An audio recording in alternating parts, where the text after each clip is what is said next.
Jason Gregor Show on Sports 1440, Oilers Nation, YouTube, and Facebook, presented by PlayAlberta.ca, Alberta's only regulated online gambling website where 100% of the revenue stays right here in the lovely province. PlayAlberta.ca, where, of course, you can get in the game. And last night, did you win? Did you win? You did not. 65 million for Friday's Lotto Max. And tonight, pretty big lotter of 26 mil. So if you want to get your tickets all in one place, it's easier at playalberta.ca.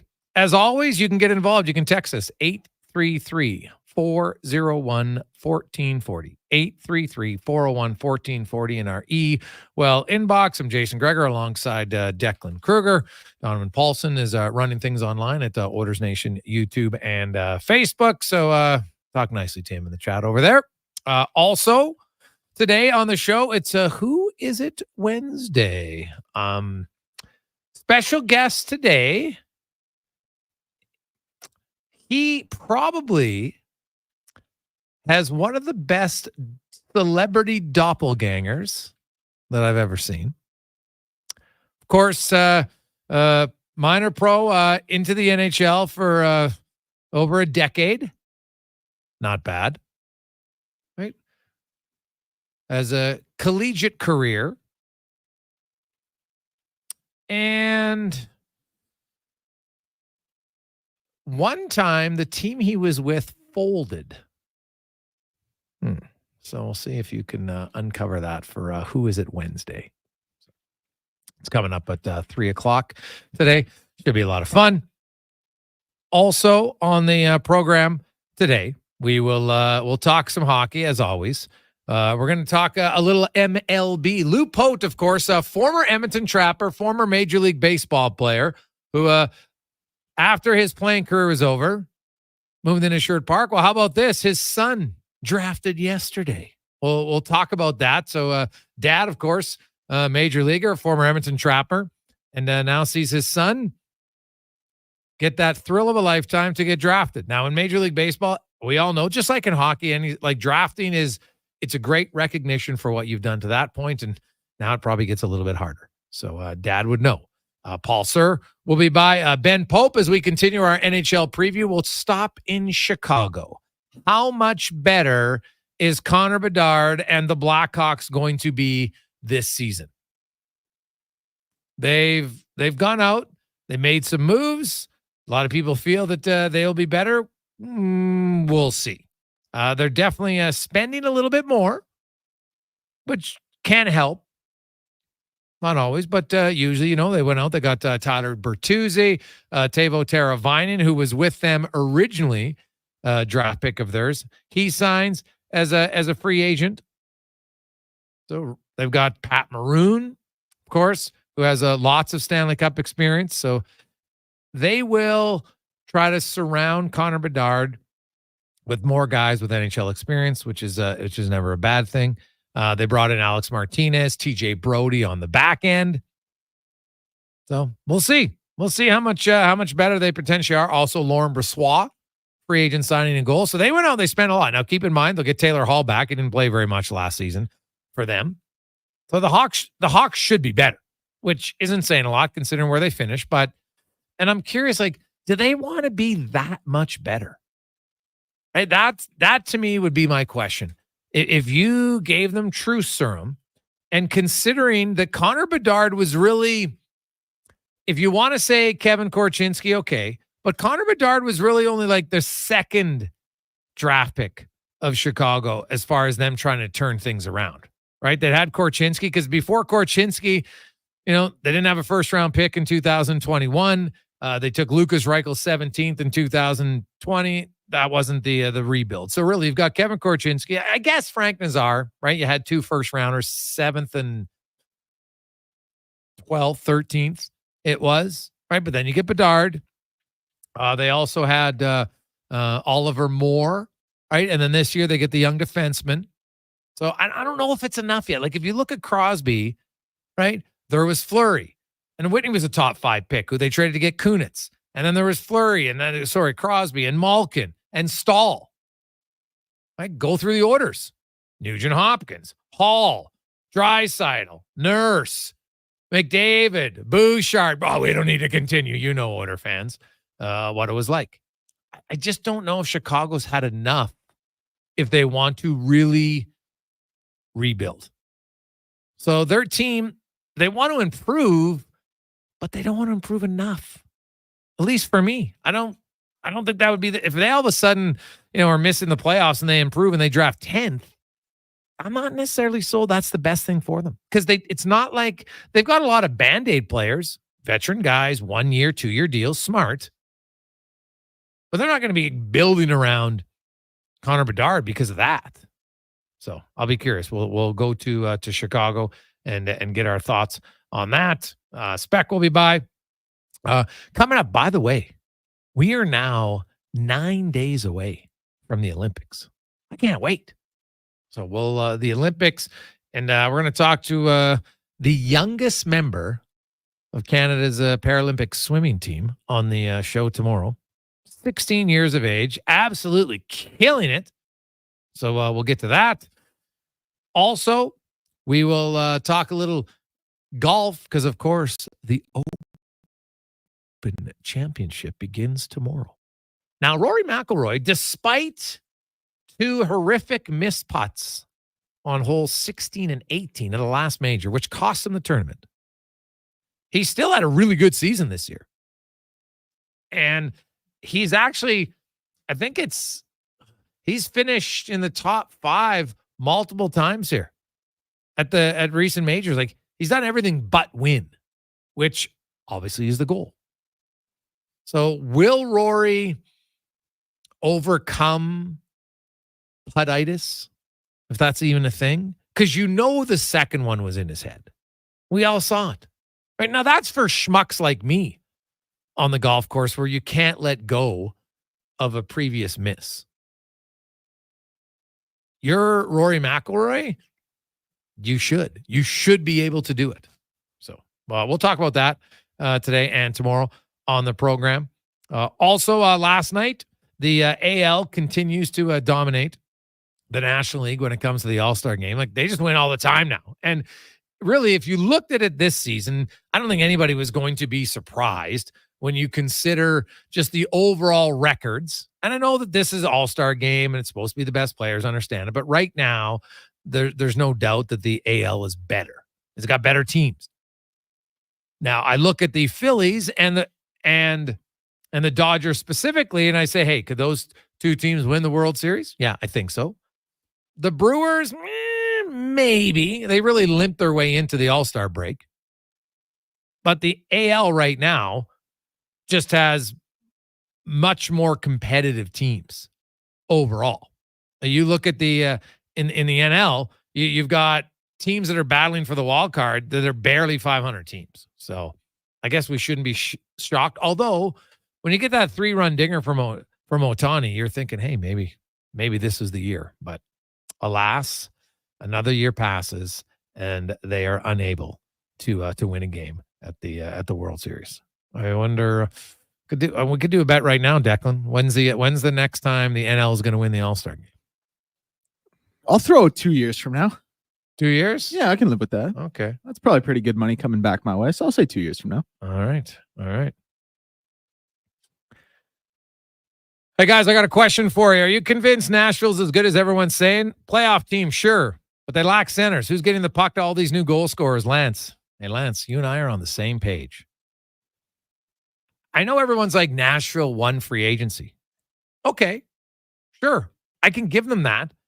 But name the last team who won free agency that led to lots of success. Now, Florida made a lot of bargain deals. Oliver Ekman-Larsson turned out to be a heck of a signing for them. No question. Right? They added lots of bid pieces, but their core guys, their team turned around for some very good trades. Kachuk, Bennett, Reinhart, Montour specifically. Those 4 deals were really franchise altering for that team. Franchise altering. No, the Lundell, really good draft pick. But those trades, man, that's the free agents were guys who filled in nice around the edges, no question, but wasn't their core guys. Their core was acquired through drafts or trades. And I look at Nashville. They were a good team last year. Couldn't score. When I looked at Steven Stamkos's 5-on-5 season last year in Tampa Bay, it was like, maybe this is why they decided at 34 years of age, he wasn't the guy for them. I've seen a lot of people say, they had to sign him. Well, why? If they felt that his best days were behind him, and yes, he's a really good leader. I don't discount that for a second. It's not disparaging him as a player. Really good player. But he's not the guy that he used to be, right? Like, he had 32 5-on-5 points this year. 32. That's not, oh my goodness, great numbers by any stretch of the imagination. And then if you look at his 5-on-5 numbers, they're not great, right? Like, he was minus 13 at 5-on-5. He got outshot. He had expected goal for. They were all sub 50. So, hard decision by Tampa.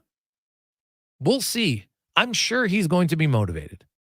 But like you said, shooters need a passer. And now, hey, maybe Novak is the guy. Right? Jonathan Marchessault, same thing for Vegas. He's not the Jonathan Marchessault of the past. And that is, to me, always the hardest thing for teams to accept, and even players at times, fans, to say, okay, is this guy still what we think he is? I think he's a good player. And I would actually argue that I think Marchessault will have a better chance to live up to his contract than Steven Stamkos. I won't be surprised if people look and say, I think Marchessault is a better value deal. Right? Now, Brady Shea, he plays with Roman Josi. That could be a hell of a pairing. No doubt in my mind. I think Brady Shea's a really solid defender. When I look at Winnipeg, could I see Nashville take their spot in the top 3 in that division? Without question. But is Nashville good enough to beat Dallas? I don't know. I will say, Colorado, to me, is the team in that division I'm most intrigued by on what they're going to look like next season. Because they don't have much cap space, and they got a lot of health questions. Right? Is Landeskog going to be able to, play is one thing. Is he going to be able to contribute? Right? Like, he's a $7 million cap hit. He hasn't played in 2 years. I don't know how good he is. Right? Nichushkin, 6.125. They both have 4 years remaining on their deals. We don't even know yet if Nichushkin can play. So what happens there if they can't? They don't have, they got McKinnon, they got Rantanen, obviously, right? They got in Middlestad last year in that trade for Bowen Byram. Arturi Lehkonen, solid, right? Jonathan Drouin had a pretty good year last year. He's still at 2.5, should be a value contract for the most part if he's getting 50 points. But who else they getting? Their back end, still solid, but Cale Makar, Devon Taves, excellent. Here's the rest of their defense core this year in Chicago. Sammy Girard, Josh Manson, Eric Brandstrom, Calvin DeHaan, Jacob McDonald. That is a kind of a shadow of the blue line that won them the Stanley Cup. You got your top pairing for sure. But after that, pretty big drop off for sure. Hey, guys, what happens to the existing Oilers assistant GMs when a new GM gets named from Big Bobby Clobber? Well, I know that Keith Gretzky and Brad Holland each have a year left on their deal. And Bill Scott, my understanding, is just signed an extension. His was done, and he just signed an extension, probably multiple years. Now, he's capologist, does some scouting. They would stay in place for now, but with expiring contracts, they'll work with the GM for a year, and then you would see, does he want his own guys? Does he like the guys he's working with? I would assume based on healthy hiring practices, that the GM would have the opportunity, if he would like, to make some changes. I don't think he's going to, come in and say, well, we're getting rid of our director of pro scouting. We're getting a director of amateur scouting. Like, I'm sure in the conversations with Jeff Jackson that you're not going to bring in one guy and then it overturns the entire apple cart of your management team. That just doesn't make a lot of sense, right? Like, they're making a lot of good moves right now. I could see one change later on, but I don't know if there's going to be multiple. But I wouldn't expect any of them to be gone instantly, right? Because they had a GM in Ken Holland. Now they're replacing Ken Holland with a GM. You still had the 3 assistant GMs. Everybody's got their roles, right? Brad oversees the scouting. Keith Gretzky oversees the Bakersfield Condors. Bill Scott's capologist, right? That's his main role. Does a lot. They all do scouting. So you're still going to need those jobs. Hey, guys, to me, that was a slap in the face to Stamkos.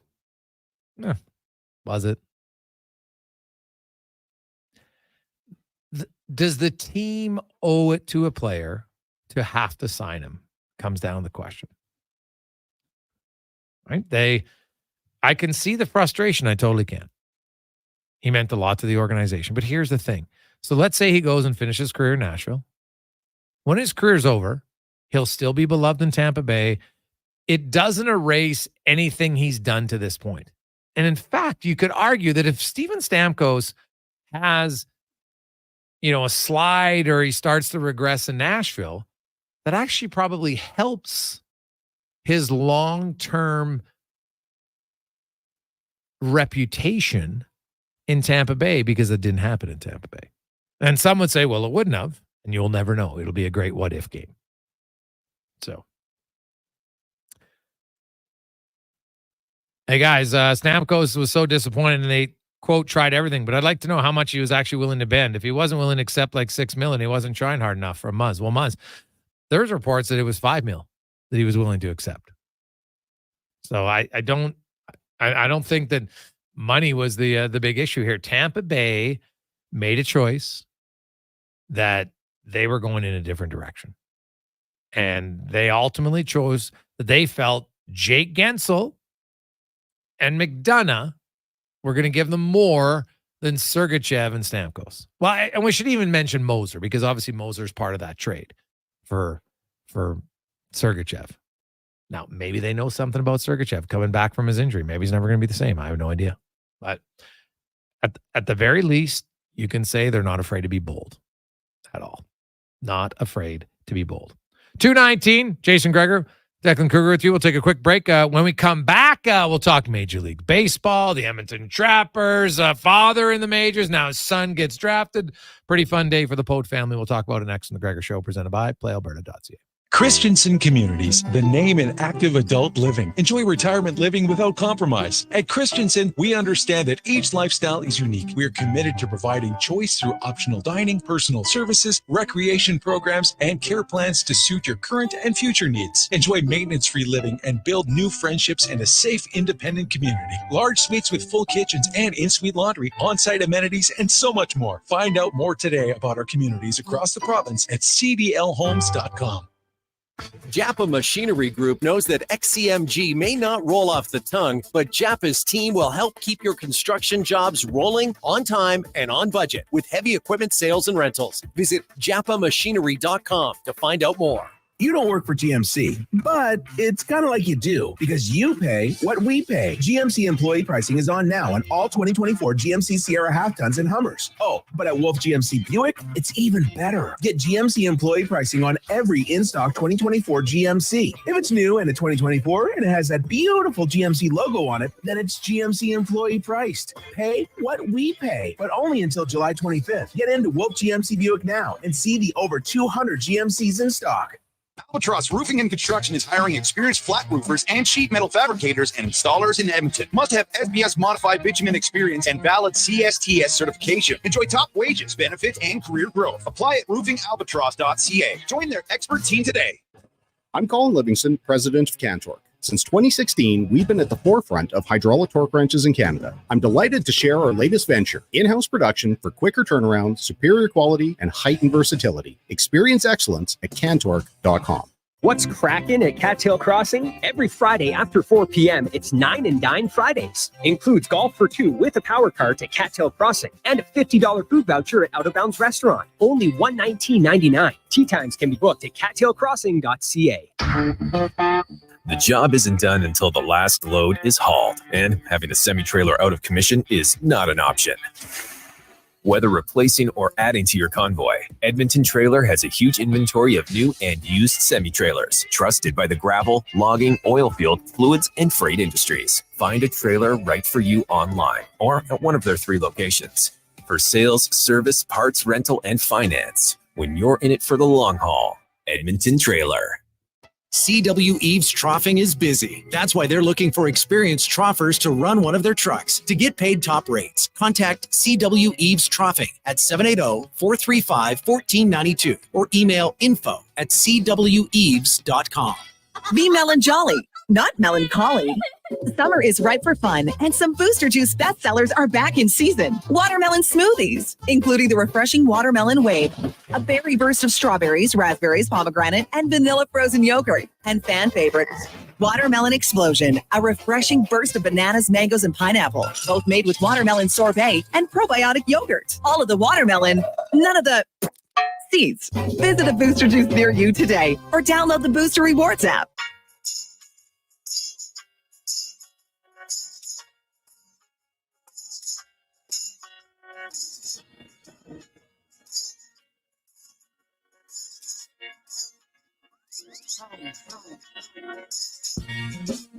Portions of this hour brought to you by High Street Insurance, driven by people, not products. We are people taking care of people for 10 years, servicing Canadian businesses.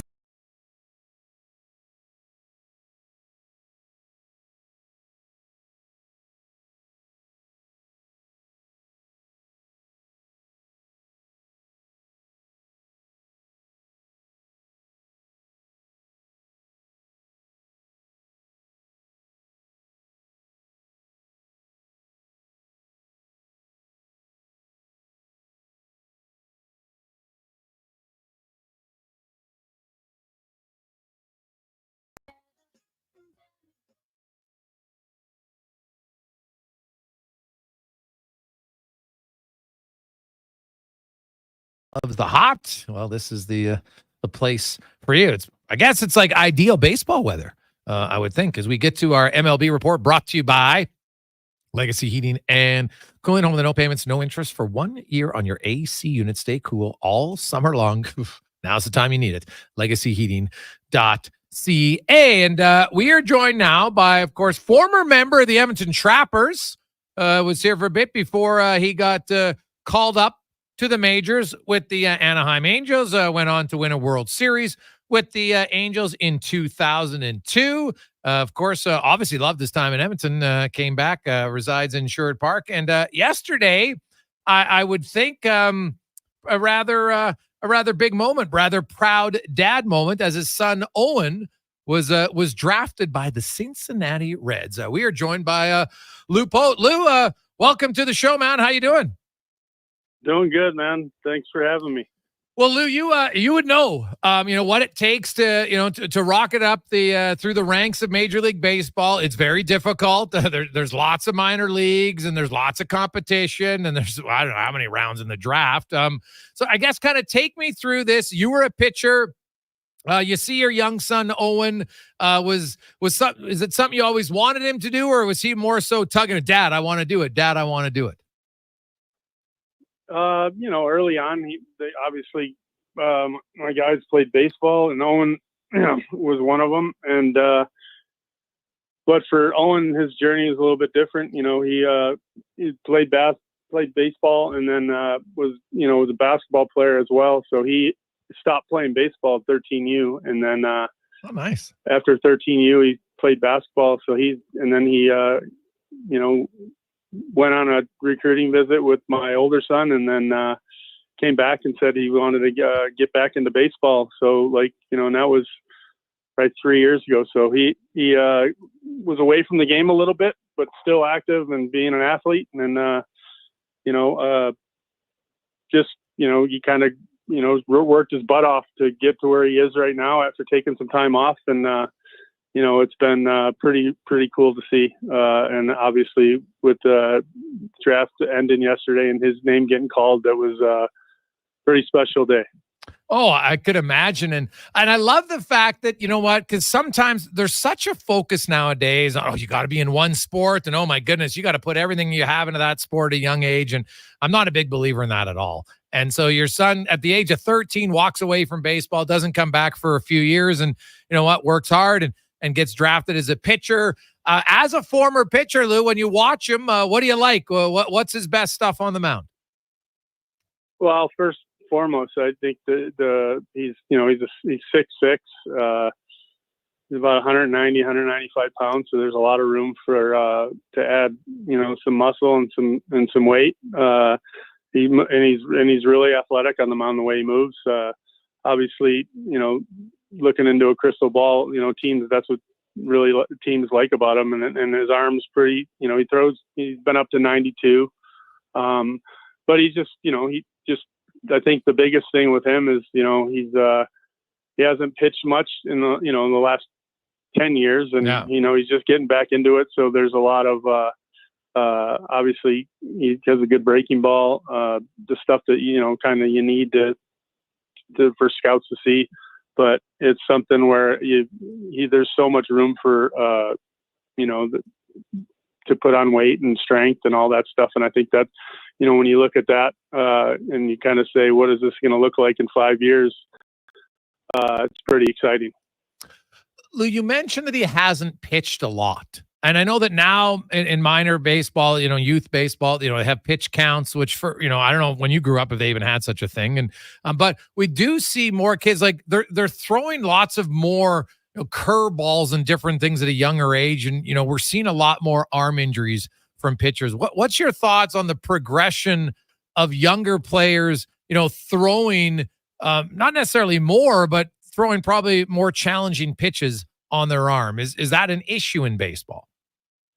I think, it's always going to be a topic. I think the biggest thing up here, because of the weather and being inside a lot, is I think a lot of too much time spent on the mound, and not enough building up your arm strength and stuff before you get on the mound because of the limited time and practice time sometimes. But I think, there's, mechanics obviously play a role in it. Kids, but growing up, I was taught that, if you can't command your fastball, there's no point in trying another pitch because if you can locate your fastball and, scouts are going to come see you with a radar gun for your fastball. And if you can, you got a good enough fastball and you can locate it, they'll teach you the rest. And that was kind of my thing growing up and one of the things that my dad preached. So, obviously, it kind of worked out well for me, but that's a topic that could be talked about for, hours and hours. So, but I just think it's, a lot of too much on the mound time without building up to get your arm in shape. Former Major League Baseball player, World Series winner, and Edmonton Trapper Lou Pote joins us. His son Owen drafted yesterday by the Cincinnati Reds.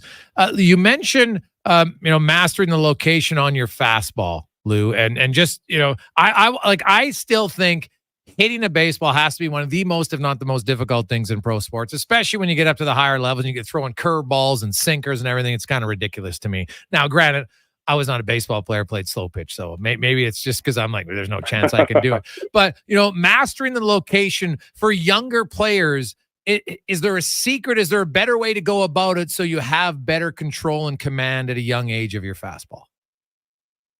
Yeah, just catch play for me was a big thing. Like I was always, every time I played catch, I was trying to, pick out somewhere on the guy I was playing catch with. And just every time locking in and playing certain games like that, throwing at targets and it was always something that, maybe I was just good at from a young age, but I remember practicing it. So I think a lot of times it's more like fetch sometimes, where it's like, one kid throws the ball and it goes over the kid's head, and he just runs, so they're not getting enough actual catch time in, because it's a time allotted thing. But for me, it was always, I actually would pick out a spot on my partner's body and try and throw it and hit it, right? And we play a little points game. So I think the more you practice that, the more you don't even have to think about it, and then it just comes a little bit more naturally when you work on it every single day. You look at where Owens, he's in Sylvan Lake right now with the Gulls, and you look at the development curve for pitchers in minors. Like we see Skeens come in at 21 years of age. He's just a starter in Major League Baseball. Like some guys, it can be a real fast ascent for some, Lou, and others, it can be a slower and much more of a grind. Is there what's the best way to progress properly in your eyes as a pitcher moving up the ranks? Well, number one, staying healthy, right? If you're healthy and you stay healthy, you got a chance to kind of improve every single day without any setbacks. For me, I had a couple injuries. I had an injury 4 years in the pro ball, so my timeline got set back. I ended up spending 9 years in the minors, but it was something that I'd worked at and I'd committed to, and I believed I could play there. So everybody's journey is different, but I think, I think health is the number one thing. Obviously, it's not a natural movement, throwing overhand. So anytime, the healthier you are, the longer and better chance you got to survive in the game. Lou, what do you remember about your first appearance with the Trappers back in 1999? I think my first appearance with the Trappers was in Nashville, Tennessee. Okay. And I remember backing up bases a lot. Double off the wall, double down the line, home run, off the guitar. They had a guitar scoreboard. Okay. I believe that was my first appearance. And then my first appearance at Telus Field, I remember we played Tucson, and this is crazy because I can tell you stuff about my, pitching and stuff like that, what I remember, but I can't tell you what I did yesterday. But I remember pitching against Tucson, and we played them, and it was literally there was snow flurries coming down. I know that. Probably one of the colder games I pitched, but I actually pitched pretty well. And that was against the Diamondbacks AAA team in Tucson. So it's true. Back at I think it was John Ducey back then when you were pitching, and it was, it's a great scenic facility. But from a pitcher, was that a pitcher's park when you played, or I thought it was more of a hitter's park in '99 when you played? I was actually at Telus when it was the old turf. Okay. So the old turf didn't really help me because I was more of a ground ball pitcher. Okay. Kept the ball on the ground, so the ball got through the infield pretty quick. But dimension wise, if you keep the ball away from left field and right down the right field line, it's a tough place to hit. Okay. So you see balls going out to right center, and to the right of the scoreboard. They got it. They've hit it pretty good, but that's for the most part now. I think it's with the new turf and stuff like that, it's a better pitcher's park now because it doesn't play as fast. And also it depends what type of pitcher you are too. Now, Lou Pote joins us. Sorry for that. You had mentioned how you grinded it out in the minors for 9 years before you made your major league debut in 1999. And so what was interesting about that is you came up from Midland, then you come to Edmonton, and you weren't in Edmonton very long, and then boom, you're up in Anaheim. And so as even though the 9 years was long, was that last year? Did it go by really quick for you going from Midland to the Trappers to the show?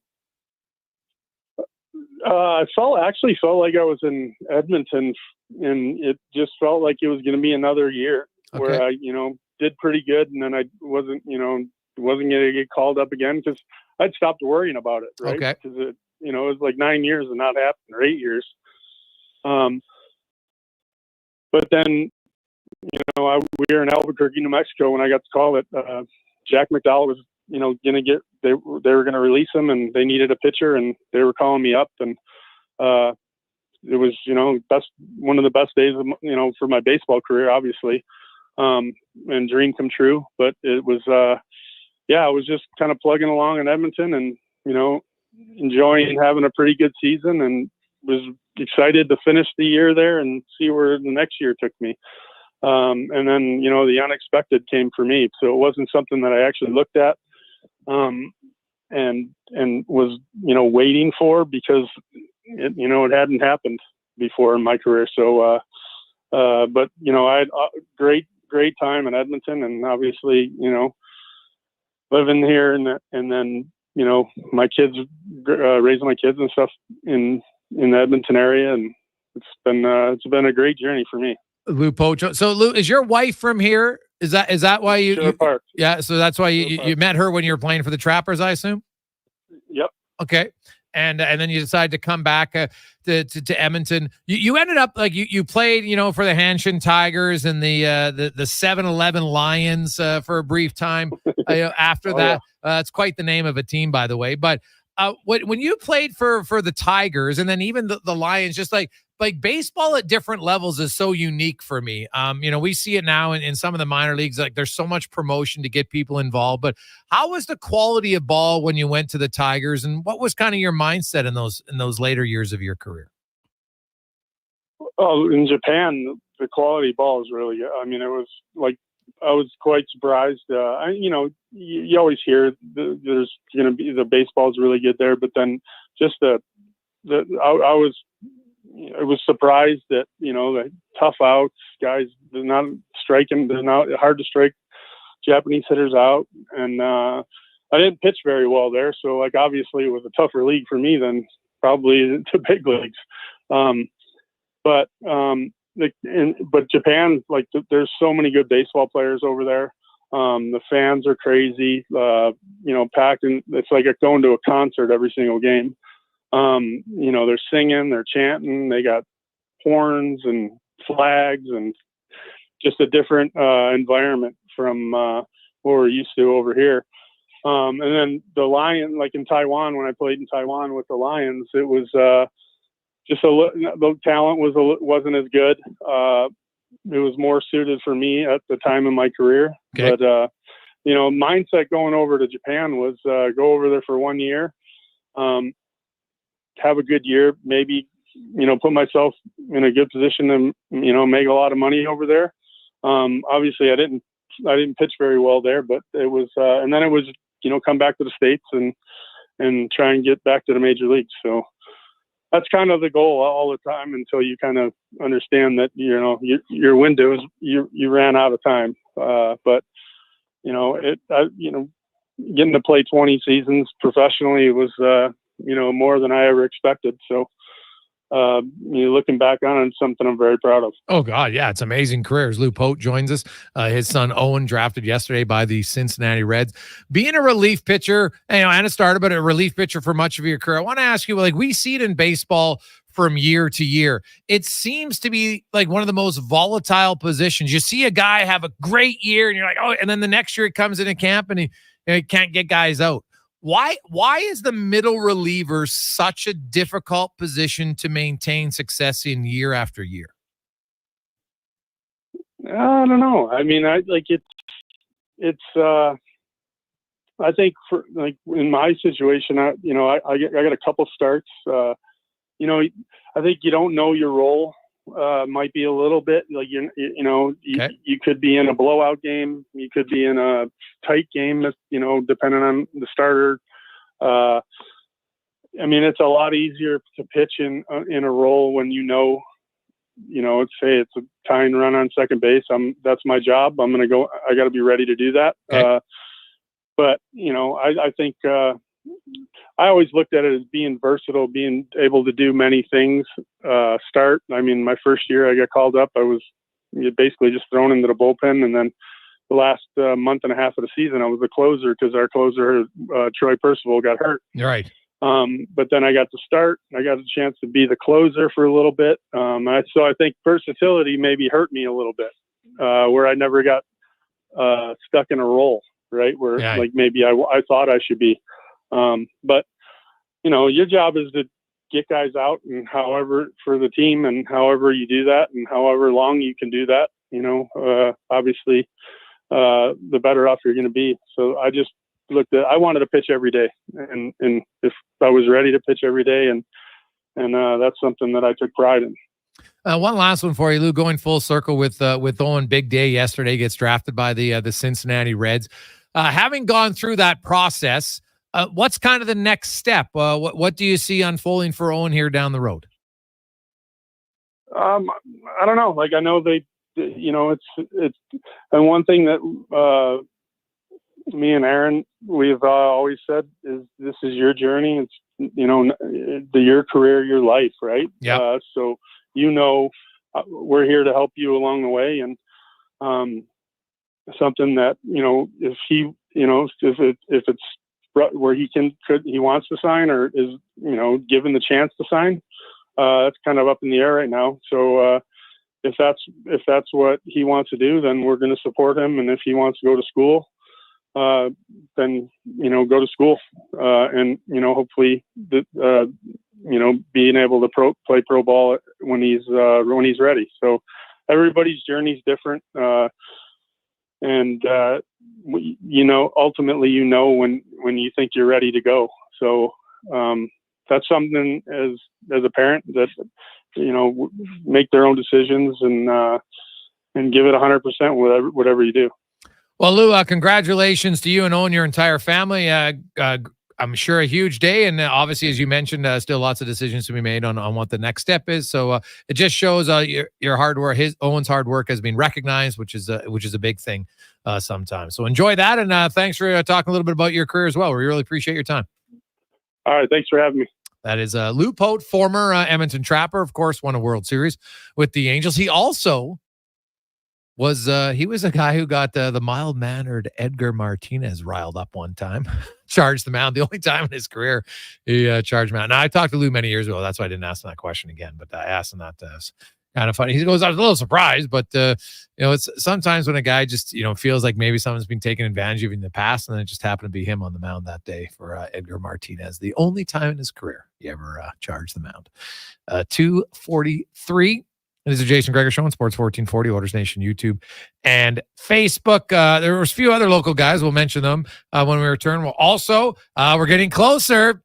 Looking at the matchups, we've seen a few games now. What should we expect coming up in the Olympics? We'll get to that. And who is it Wednesday? None of you have guessed it right yet. We'll give you another opportunity next.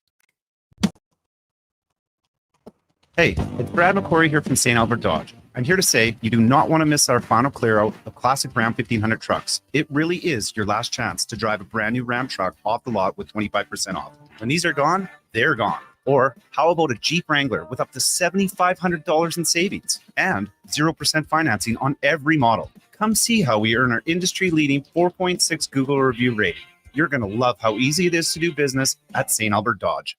You've got a go-to coffee spot, a trusted barber, even a lucky game day jersey.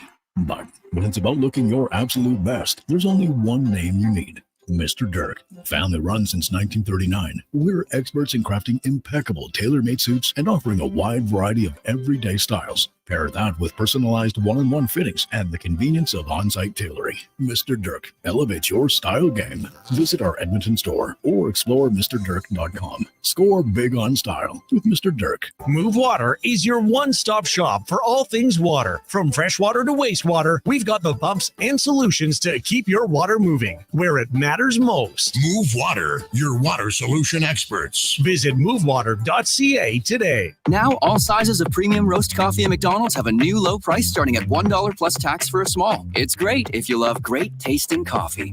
$1 small premium roast coffee every single day. Must be McCafe. Plus tax at participating restaurants in Canada. Excludes delivery. Think of us as the opening act for Kevin Carius. This is Jonas Knox from Fox Sports. Join me, Brady Quinn, and LeVar Arrington weekday mornings from 4 to 7. It's two pros and a cup of Joe right here on Sports 1440. You adore your Audi, value your Volkswagen, baby your Beamer.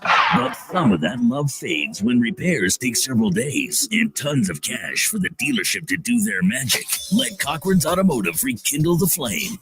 They'll professionally repair your import, usually in one day. Audi, BMW, Mercedes, Volkswagen, Honda, and Toyota. Cochran's Automotive will return her to mint condition. Open at 7 a.m. Let Cochran's Automotive repair your automotive air conditioning before things heat up. Cochran's Automotive, 780-452-5001. I take possession of my commercial space in 3 months. I need lighting. I need a fire alarm. I need data. I need a generator. I need panels. Sounds like a job for the men and women of Action Electrical.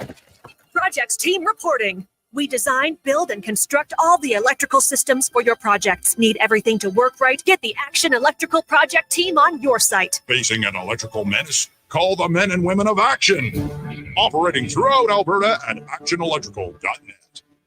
The summer road lays ahead. Your potential destinations are endless. Volvo Cars Edmonton gives you choice to match. Right now, lease a 2024 Volvo XC90 from 0% for qualifying loyal customers. Or save $7,000 on all new 2024 XC60 recharge plug-in hybrid models. All demo vehicles come with a free 10-year, 1 million kilometer warranty. No matter what you decide this summer will become, your first choice is Volvo Cars Edmonton. VolvoCarsEdmonton.com, 1205 101 Street Southwest. FUT or FUE? Which hair transplant is right for me? I like a long and flowing mane. I want to trim mine short again. Hi, I'm Dr. Vance Elliott, and I've used both FUT and FUE transplants to help thousands save their hair, including my own.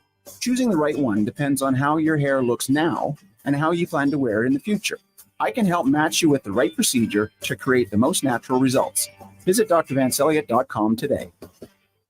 No matter where you're heading, Co-op Card Locks are open and ready to fuel your summer. A Co-op Card Lock card unlocks round-the-clock access to over 390 conveniently located fuel stops across Western Canada so that you can fuel up anytime, day or night. We're proud to be Western Canada's largest card lock network, with many locations offering amenities such as convenience stores, showers, and overnight parking. So whether you're fueling your work vehicle or a farm truck, Co-op keeps you on the road. Co-op, fueling Western Canada.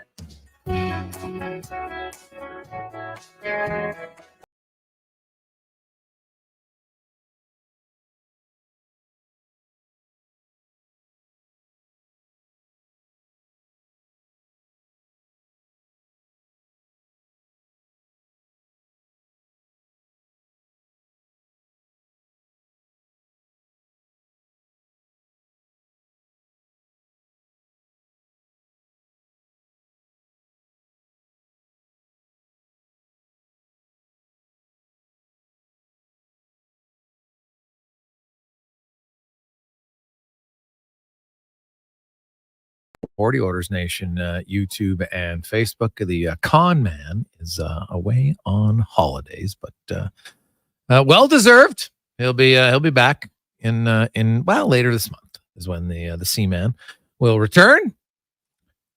833-401-1440 in our email inbox where you can get text. We got a lot of texts flying in on Pote and his thoughts about, hey guys, I found it very interesting. His son stepped away from baseball for 3 years, comes back and then gets drafted. Keep hearing more and more stories about this. Why is there still such an emphasis on one sport athletes? Yeah, it's a good question, Doug. I actually believe if the goal's to go pro, then go talk to the pros, because guess what? I talked to guys who draft for WHL teams. Brent Sutter's been on the show. We've talked to them. They like athletes, because athletes, if you play other sports, eventually you do have to focus on one. That's just how it goes, right? Unless you're Bo Jackson, right? And let's be honest, there's not many of those guys. And like, sure, there's a few. You can do track sometimes in college and play a sport, but it's hard to do both now. Obviously, you have to be an elite athlete. I do think that the mistake that many make is thinking you have to be so invested in one sport and that, if you take some time off, that suddenly you're going to fall behind. When there's lots of science and data that actually suggests it's the opposite. There's so many hockey players that actually, the increase of hip injuries from playing too many months at a young age increase significantly. It's been proven. Right? It's like in baseball. Younger players, not necessarily pitching more, but they're now pitching curveballs. And you heard Lou Pote say, if you can't master controlling your fastball, then you don't learn the other pitches. It doesn't do you any good. So I think sometimes there's the rush that we like to teach and talk about kids how you do pros. Well, they do this in the pros, so we should do that. No, because they didn't do that when they were 10, or 11, or 12. They're not physically capable of it. So I actually think there's a fair amount of science and data and articles and being talked about how you should go away from it. And it's just, you kind of got to educate yourself on it. That would be my recommendation, is read it. Sure, everybody's different, but it's something to look at for sure. Now, let's get to our basketball report, brought to you by Action Electrical. Over 50 years in business, electrical preventative maintenance on commercial buildings. You need that? They can help you out. Maybe you're looking for commercial on your home or commercial building. They do that as well. actionelectrical.net. As Paul Sir, host of the basketball show, Saturdays 10 to noon here on Sports 1440, joins us. And Paul, since we spoke last, we saw Canada take on the U.S. Now it looked like both teams are a little rusty, a lot of missed shots in that game, but anything you took away from that game as we lead in now we're like 9 days away from the Olympics? Well, number one, the U.S. is really talented. That's an understatement. I think, Steve, when your problem is if you're Steve Kerr, how in the world are you going to blend this talent together most effectively? What a daunting thought that he has to wrestle with. They just played Serbia, absolutely worked them. And Serbia is very good at this, getting worked in the games that don't matter to get ready for the games that do. So the U.S. is really talented. Canada is very good, but I think a lot of attention, understandably, has been paid to the fact that the bigs for Canada aren't very good. Relative, like they're all great players. Nothing, no derogatory commentary meant.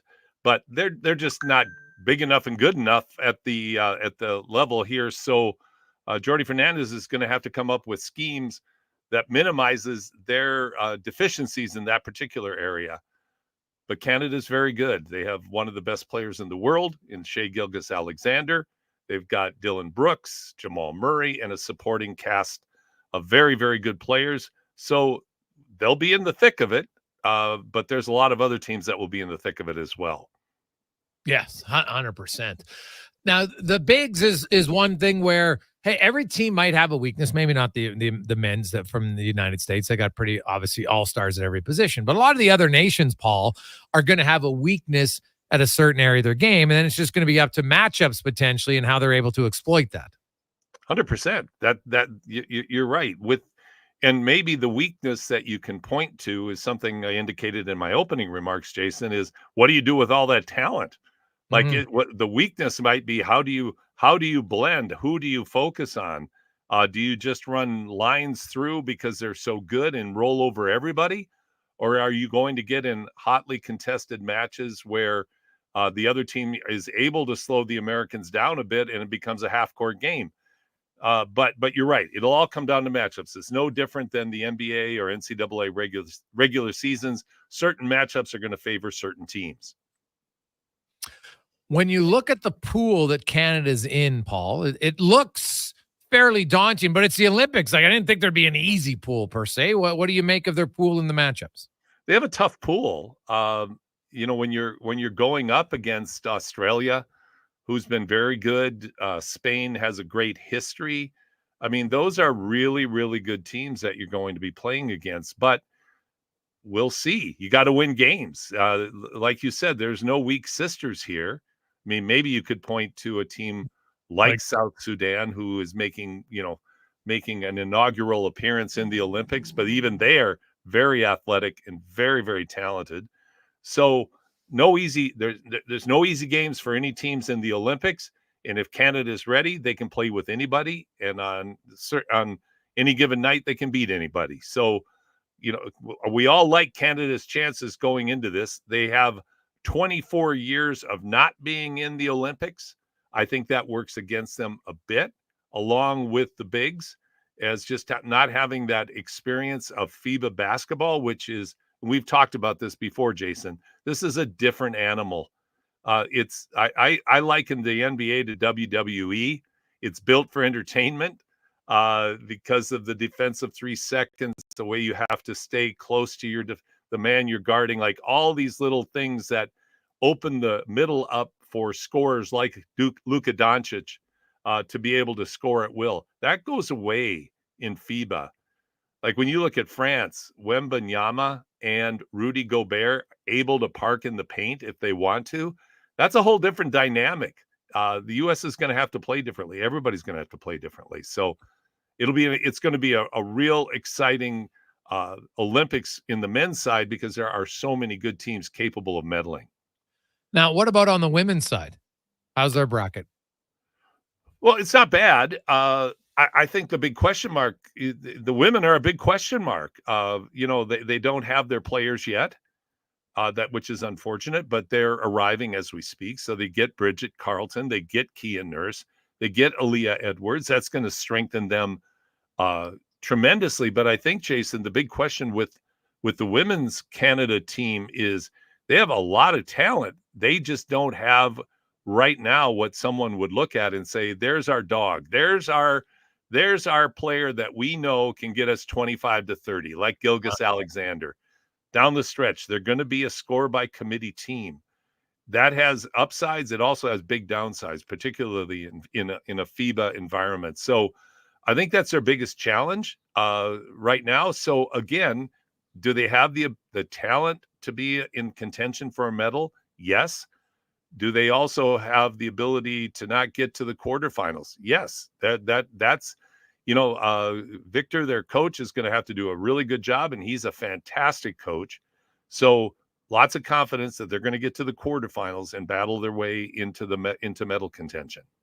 Now, how does the draw work? Because Canada, the women, they're with Australia and France. So that's 3 of the top 7 in one. Do they do like US, China, and Australia are 1, 2, 3, so they all go in one bracket, and then they go 4, 5, 6, and they all go in one, and then you just pick it, and then it's just a random draw in which bracket they go in? Yes, that is how it works, and that's why you end up with the bracket of death like the Canada men are in, because there's that randomness that can enter into putting your bracket together after you get through the top seeds. Okay. We're also through the NBA free agent period and everything, and you see the signings, Paul, and you look now at the Raptors, and obviously they're paying huge money for 2 guys who I think make up like 48% of their salary cap. And I know some people say, well, that's how the NBA is now. And I'm like, well, maybe. But, they just lost Gary Trent Jr. He signed with the Bucks. What do you make of the Raptors? On paper, they might look worse. Am I wrong? They were really bad last year, so I don't know if they really look worse, but they don't look better. Maybe that's the way. Let's frame it like that. They don't look better. You don't look at them and say, gee, that really looks promising. All the sports writers, are trying to put I sense a lot of Toronto sports writers are trying to put the optimistic foot forward about what some of these guys whose names I can't even remember right now are going to bring to the Raptors. But man, there's going to have to be some awfully big surprises because they sure don't have any sure bets. When 48% of your salary is going to Scotty Barnes and quickly, I'll tell you, like you said, Jason, yeah, that is the way the NBA goes, but usually it's for a little more of a known quantity at those kind of numbers. Now, Quickly's really good. He was injured a good part of last year. RJ's going to be very good. Pirtle, I think their starting 5's respectable. We'll see how good Grady Dick is this year. But man, oh man, when you look at numbers 6 through 12, you don't do a lot of jumping jacks and saying, yeah, that's the group that's really going to propel this team forward. Is this a serious rebuild? Should it be? Probably. It's going to be interesting to see if they're going to go back to that line of not a rebuild, but just a reloading. And if it's a reload, they got an awfully big semi-trailer to fill. Paul, great stuff, man. We appreciate it. We'll be tuning in on Saturday. Thanks for your time. Thanks so much, Jason. Have a great day. That's Paul Surf, host of the basketball show every Saturday here from 10 until noon on Sports 1440. Of course, coached and played in Europe for a long time. It was head of basketball Alberta for a long time. So he knows the sport very well and talks incredibly passionate about it. Now, speaking of passion, our guest on Who Is It Wednesday, a few of you guessed it right. You'll find out who it is. It's someone many of you, I would say all of you, because you're sports fans, know who it is. Some of you even guessed his celebrity doppelganger. That's how I knew you knew who it was. Nice. Let's get to Declan Kruger and our Sports 1440 update brought to you by the Hockey Hero Society. And they've combined their golf tournament with the NHL alumni. So you get to tee it up with alumni. The dinner gala is on the 6th of September. Friday is golfing. If you want to sign up your foursome for the tournament, or if you want to get a table for the event, all in support of Hockey Heroes, which is a great charity, gets kids involved in sports that otherwise would never have the opportunity. Go to hockeyheroesgame.com. This is the Sports 1440 update.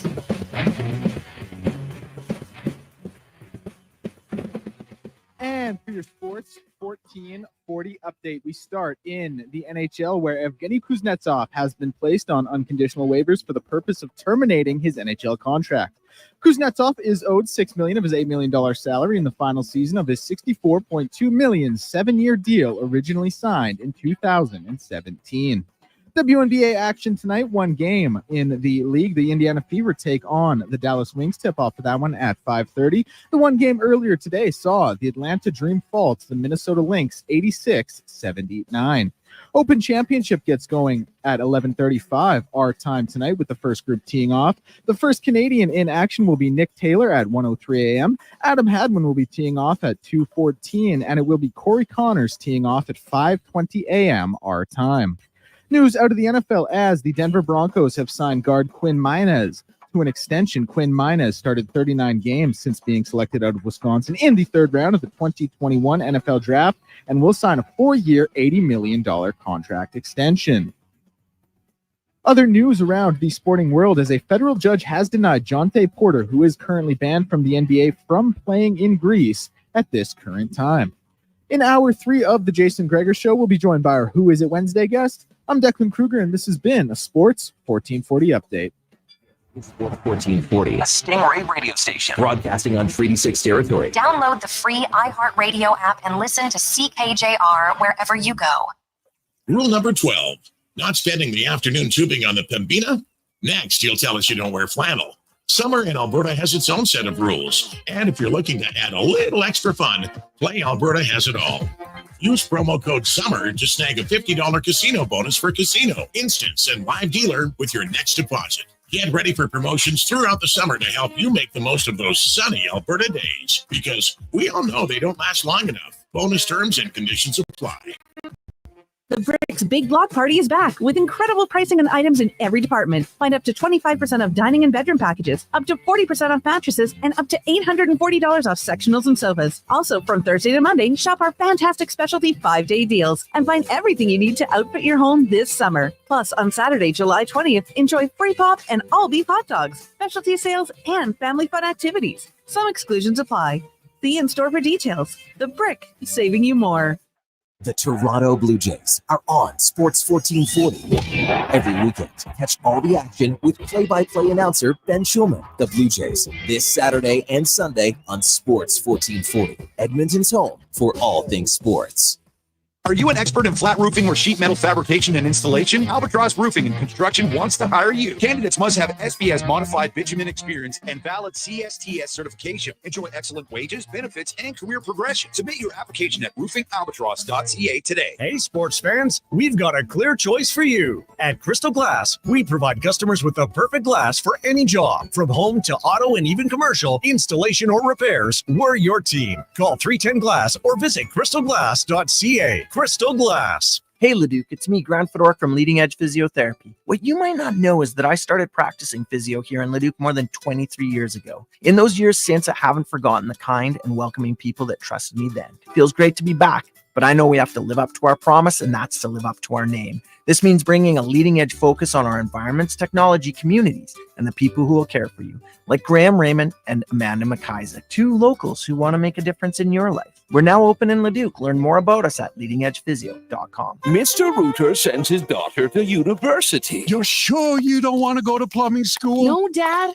I want to be a civil engineer so I can plan the sewers. What a dreamer. I have a surprise. Your dad, Mr. Rooter, is going to pay your tuition. Oh my gosh, really? Here you go. Oh, coins. Why are they so dirty? Well, it's every coin I ever snaked out of a toilet. You're welcome, sweetheart. For an A-plus plumbing experience, call Mr. Rooter. At Toyota, we understand life's full of winning moments, like plugging in a USB correctly on the first try. Nailed it. We've also designed our award-winning lineup of vehicles to fit seamlessly into your life from the first time you get behind the wheel. It's time for everyday wins. It's time to Toyota. Lease a 2024 RAV4 LE all-wheel drive from $96 weekly for 60 months at 6.49% with $3,999 down. Visit shoptoyota.ca or your local Prairie Toyota dealer today. 392 No matter where you're heading, Co-op card locks are open and ready to fuel your summer. A Co-op card lock card unlocks round-the-clock access to over 390 conveniently located fuel stops across Western Canada so that you can fuel up anytime, day or night. We're proud to be Western Canada's largest card lock network, with many locations offering amenities such as convenience stores, showers, and overnight parking. So whether you're fueling your work vehicle or a farm truck, Co-op keeps you on the road. Co-op, fueling Western Canada.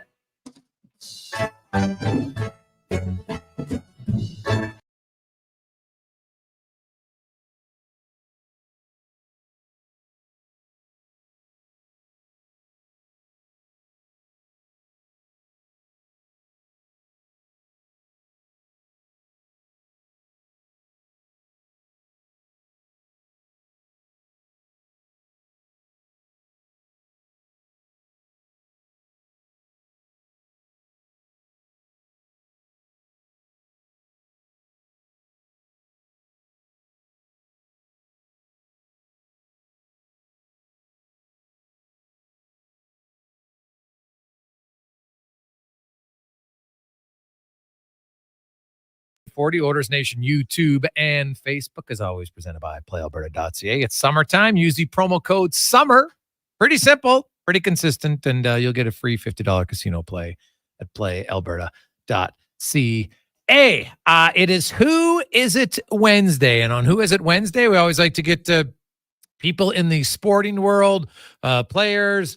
We've had trainers, we've had GMs, coaches, broadcasters, former athletes, current athletes. It's great. It's always someone in the sporting world. Our guest today, that a few of you did guess correctly, as mentioned, was in the East Coast Hockey League, also in the West Coast Hockey League, in the National Hockey League. Graduated from Ithaca College, proud graduate of that. Also. Colin Ostrich race. It's kind of the highlight of his career, potentially. You know him as the voice of the Edmonton Oilers, Jack Michaels. Jack, welcome to the show. First of all, I'm just curious, is this the first time since my first year in this city that you and I have been on the air together? That is correct. I mean, I can't remember the last time we actually had an on-air conversation. I know. I filled in. Didn't I fill in for Stoff? He was on vacation my first year before I figured out I didn't really need to do that. Drive 45 minutes out of my way one way to do his show in that little studio you used to have. By the way, I like the fact that you've gone kind of old school and you actually have chairs. I mean, that's the kind of radio environment I grew up in. But now, of course, you know, the mantra is you got to stand to keep the energy up. But I guess if you run your own gig like you do, you can put whatever you want in here, right? Well, no, I would jack the AC up a little bit. It's a little warm in here. It is a little warm. I didn't make the studio, so I didn't have say in this. But actually, you know what? I've never had a studio that had a stand-up mic. I have one at home where I have an elevated desk that I got from the Brick. It's great. If you want one, you should get one. But it's I would prefer it. Now, I could stand up at times if I wanted to, right, to do this, but I stand up during Now, breaks can if you I elevate it up like and I know what you've done. I mean, the biggest thing you've cursed me with, which I completely disagree with, but the most famous elevated desk I can remember, the podium, was when John Lovitz playing Michael Dukakis in 1988 on Saturday Night Live had that podium where he elevated himself. Remember? And Dana Carvey was George Bush. Yeah. That's a legendary thing. Yes. Now, I got to, first of all, you've saddled me unfairly because I do not look like John Lovitz. I'm a better looking dude. And a guy who looks like you should be real careful about saddling me with that kind of dude. Because he is one of the I mean, he's not an attractive man. I'm not a looker, but I'm at least middle of the pack. And as a middle of the pack guy yourself, I take exception to you somehow demeaning and lowering me because implicitly you're saying, well, I'm better looking than this guy. He looks like John Lovitz. And I got to say, most people who'd look at you and I, it'd be 50-50, and that's at your best. I'm honestly telling you right now, and Declan knows I'm right. Like, if you look at me and Gregor, you're not like, you might give Gregor a slight nod, but I bet more people would give me a significant nod than would give him a significant nod. Maybe the ones that can't see high. I can understand. I can understand that potentially. Yeah. But I mean, the John Lovitz one was a little bit of your laugh, though. It was a combination of multiple. Come on. It was a combination of multiple things, and I remember and to be truthful, I think it was when I don't even know how the conversation came up once, and then we're just like, he kind of like now. Obviously, it's not like a dead ringer. Not we. It was you. The worst thing, by the way, I don't know how long you guys have known this guy, but the worst thing that happened is he got a good-looking girlfriend, then wife. Because all this confidence, he didn't have as much when I first met him. But now he's got a good-looking wife and a better-looking kid, and it just annoys everyone around him. And what? Am I not right there a little bit? I had, the funny part is, I think my wife wasn't long after you arrived in Edmonton. Yeah, probably about 2 years in. 2 years in. Yeah. No, I think one actually, because you were 2010. Yeah. So 2011. 2011? Oh, okay. No, all right. So it was good. Now, I want to go back. I always like having people on. So when we got the John Lovitz thing, by the way, and there was a lot of people guessing on that. And they're like, Gregor, until you mentioned it, I've never seen it. Now I see it. So I like it. But it's all in good fun. I like pandering to you. I love it because it riles you up so much. It's like a nickname. When if you can get a reaction from the nickname, you mention it more often. No, I get it. I get it. So I'm feeding it. Now let's go back to, so here's Jack Mike, and you become a huge fan favorite. People love the excitement and how you call the games.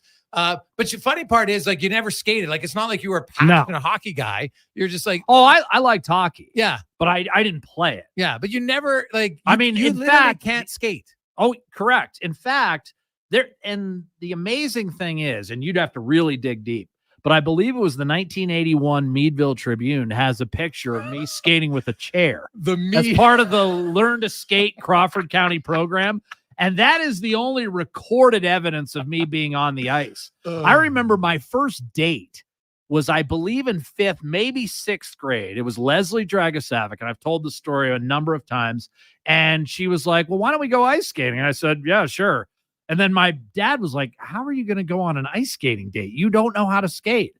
And I said, I'll bluff my way through it. And I did. I bought like a big, 30, one of the early 32-ounce sodas. Like, at that time, the biggest soda on the planet. Yes. They subsequently went to like 78. But like, this was 32-ounce soda. And I kind of leaned again, and just tried to, put out the vibe. But yeah, it was an unsuccessful date. And she moved on to greener pastures. But it's a tough one. Yeah. So you would think that the rejection would have led you to want to skate, but you're like, no. I stayed with it. I think I mean, to show you how clueless I was, I think I rented figure skates. I mean, I didn't even know there were a difference between figure skates and hockey skates. I grew up in Western Pennsylvania, and really until the Penguins drafted Mario Lemieux, I mean, to this day, most people who grew up our vintage, who grew up in Western Pennsylvania could not name a Penguin prior to Mario Lemieux. Yeah. Well, they were so irrelevant. The Pittsburgh Maulers and Mike Rozier were more relevant than the Pittsburgh Penguins prior to Lemieux getting drafted. Yeah, they were brutal, and that obviously changed. USFL reference, by the way, changed their whole organization for a long time. 100%. And we'll get to your Cleveland Brown fanhood in a second. But take me through. So here's Jack. You go to Ithaca College. Like, was it blinders on? I'm going to be a sports announcer. Was that your plan? Yeah, I have to say, by the time I graduated high school, obviously I knew, my best sport was probably tennis, but I wasn't that kind of level player. I was a college level player at best. And so, like most of us, understanding that we didn't have the athletic talent, how do I stay in sports? How do I stay involved? And, my dad was a public address announcer for Allegheny College men's basketball. Very popular. The frat guys loved him. He had little sayings and stuff like that.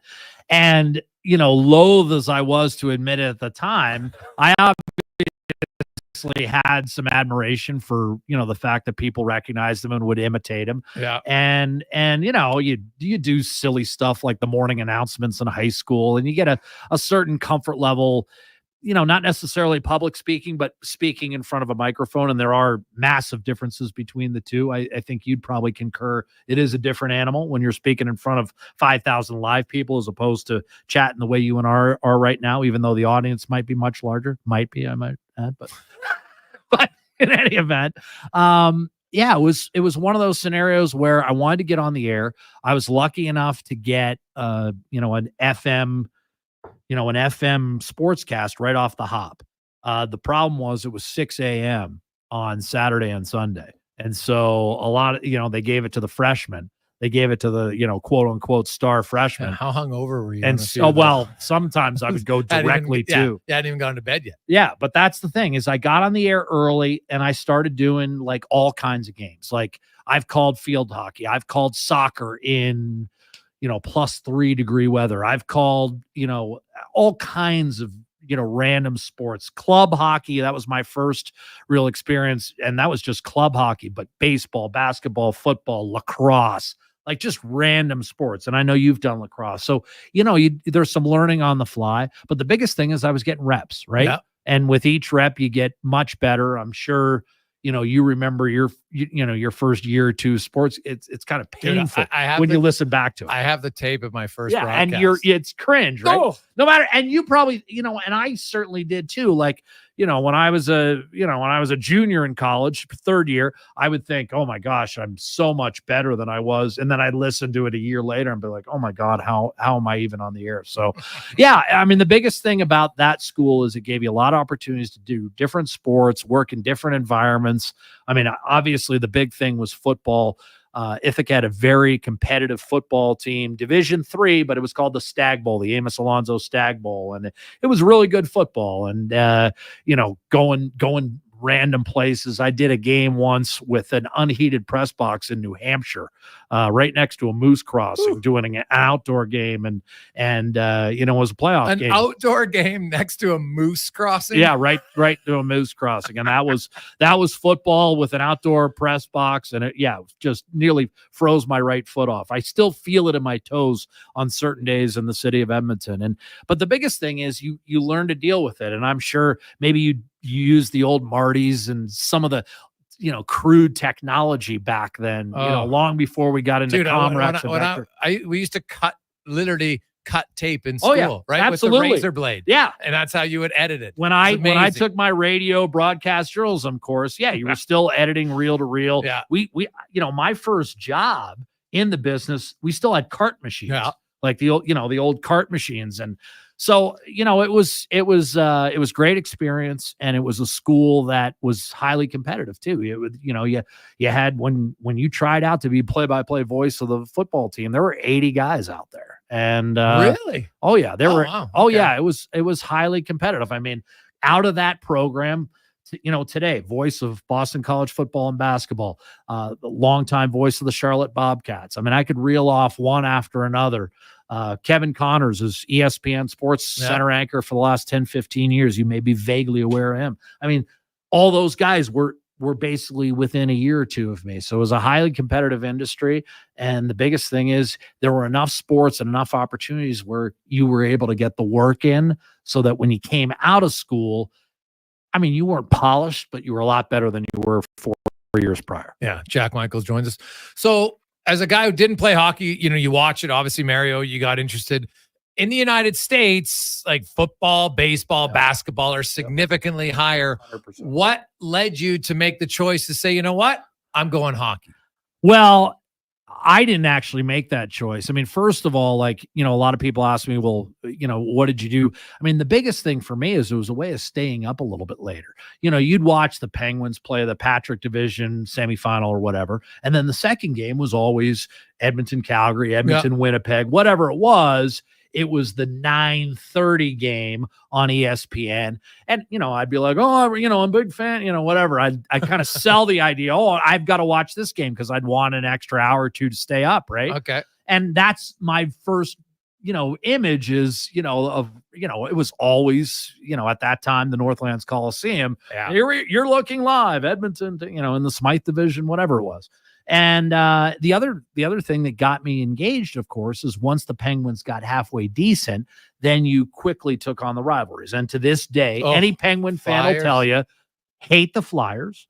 And then the second one, which is right there, because they played a couple times in the conference finals, I'm sure you remember, Boston Bruins. Oh, You yeah. hate those two teams, right?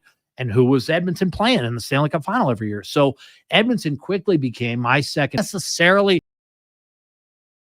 I mean, I certainly appeared on the surface as a bandwagon fan, but the biggest thing is these are the guys who were beating the teams I hated the most.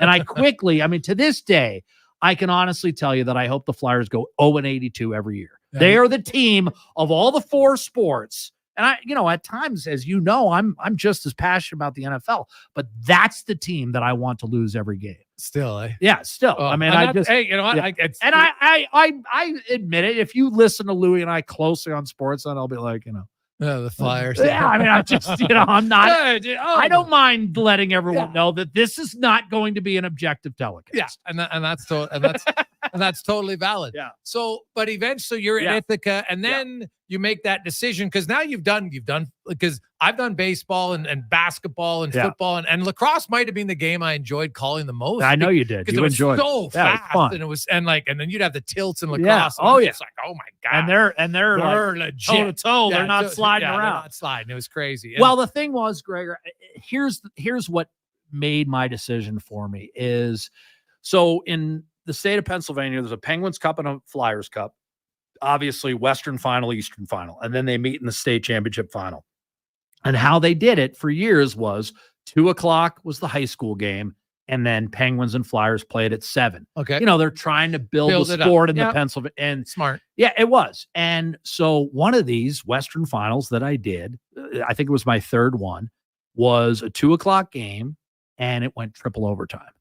So the Penguins, they weren't thinking, right? But now it's getting pretty late. And so the announcers are like, kind of getting itchy. The whole, maybe the game's going to get pushed back. Well, the game ends. And unbeknownst to me, Matt McConnell, who's now the voice of the Coyotes, hopefully for him, Utah, and Mike Lang, the Hall of Famer, unbelievable call. My equivalent of Rod Phillips. Yes. Like again, just to parallel, you grew up with Rod, I grew up with Mike Lang. So both of them came up to me individually after that playoff game and said, totally individually, they said, hey, I couldn't help but listening, to your call, blah, blah, blah. What do you do for a living? Like, what is your deal? And I was quickly to say, I'm doing college football and basketball. And, I do some baseball on the side. And they're like, well, yeah, that's great. But you've got a thing for hockey and not as many people call hockey. Yeah. That's where you should go. Okay. And that totally changed my way of thinking. Smart. Because I was still Yeah. Western PA guy, kind of football first and foremost. Yeah. I wanted to do, for instance, the Penn State Nittany Lions or whatever. Yeah. You know what I mean? Oh, yeah. That's how you're kind of when you're in that situation. And it just kind of opened my eyes a little bit. And 3 months later, I got my first job in Colorado Springs. We'll take a break. We'll come back. We'll talk about that in the West Coast League, then to the ECHL, and then how did you find up and line up in Edmonton? We'll find out next on the Gregor Show, presented by PlayAlberta.ca. Brazil.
None other than the voice of the Edmonton Oilers, Jack Michaels, of course, started out at Ithaca College. Then you got your first gig with the Colorado Gold Kings in the West Coast Hockey League. Now, was that, do you apply for that job? Did they call you? Yeah. How do you get that job? No, that was so that was the tape of the triple overtime game. Okay, so and it was on a cassette, and I just sent him like, I don't know, probably 20 minutes of the overtime, including the final. And as he told me, I mean, and these minor league jobs in the States, like obviously that league is no longer in existence, but the ECHL and the American League, when there's an opening, there's 100 applicants. Oh, I know. For sure. Yeah. So as he told me, and I just talked to this guy, John Rosie, who's the guy who hired me for the Colorado Springs job. I just talked to him 3 days ago. He called me, to congratulate me, me, not really me, but just the long run and everything.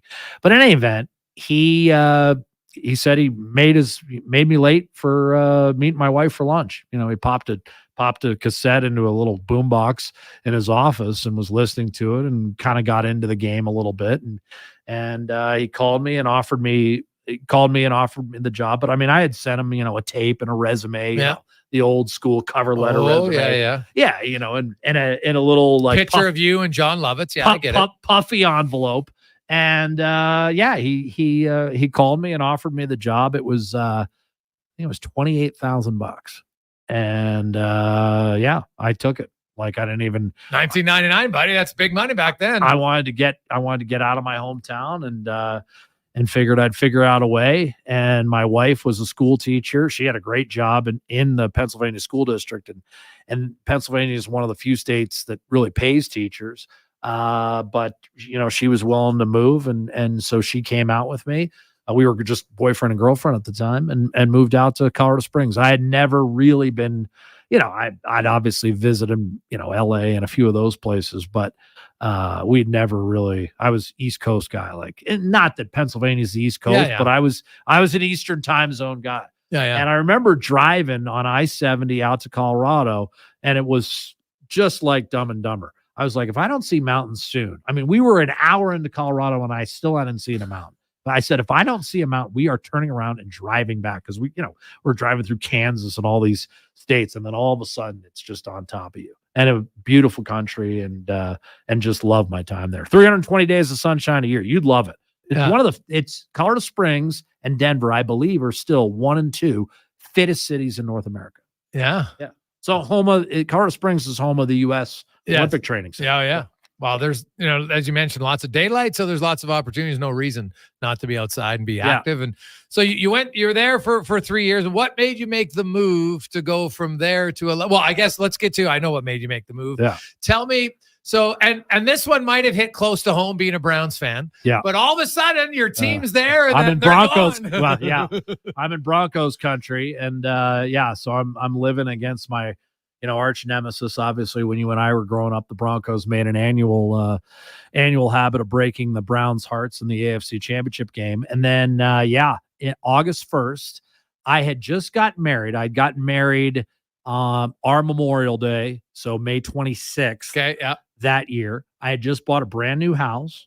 I had just bought my wife a Dallas Cowboys metallic silver blue Mazda Miata, rear wheel drive, 2002. And we had just gotten a dog. And August 1st, I walk in and we've shut down operations. Now, the one thing I did, I was a little cagey back then. They were like, here's your 2 weeks. And I'm like, well, here's my contract. I had it in my contract the year before. The guy had he had said something weird that, so I put a clause in my contract. Hey, if you ever close up shop after the 4th of July, you owe me a year's salary. So I had that, and he honored that, which I give him credit for. He was mad, but he honored it. I didn't get all my sales commissions, but I did okay.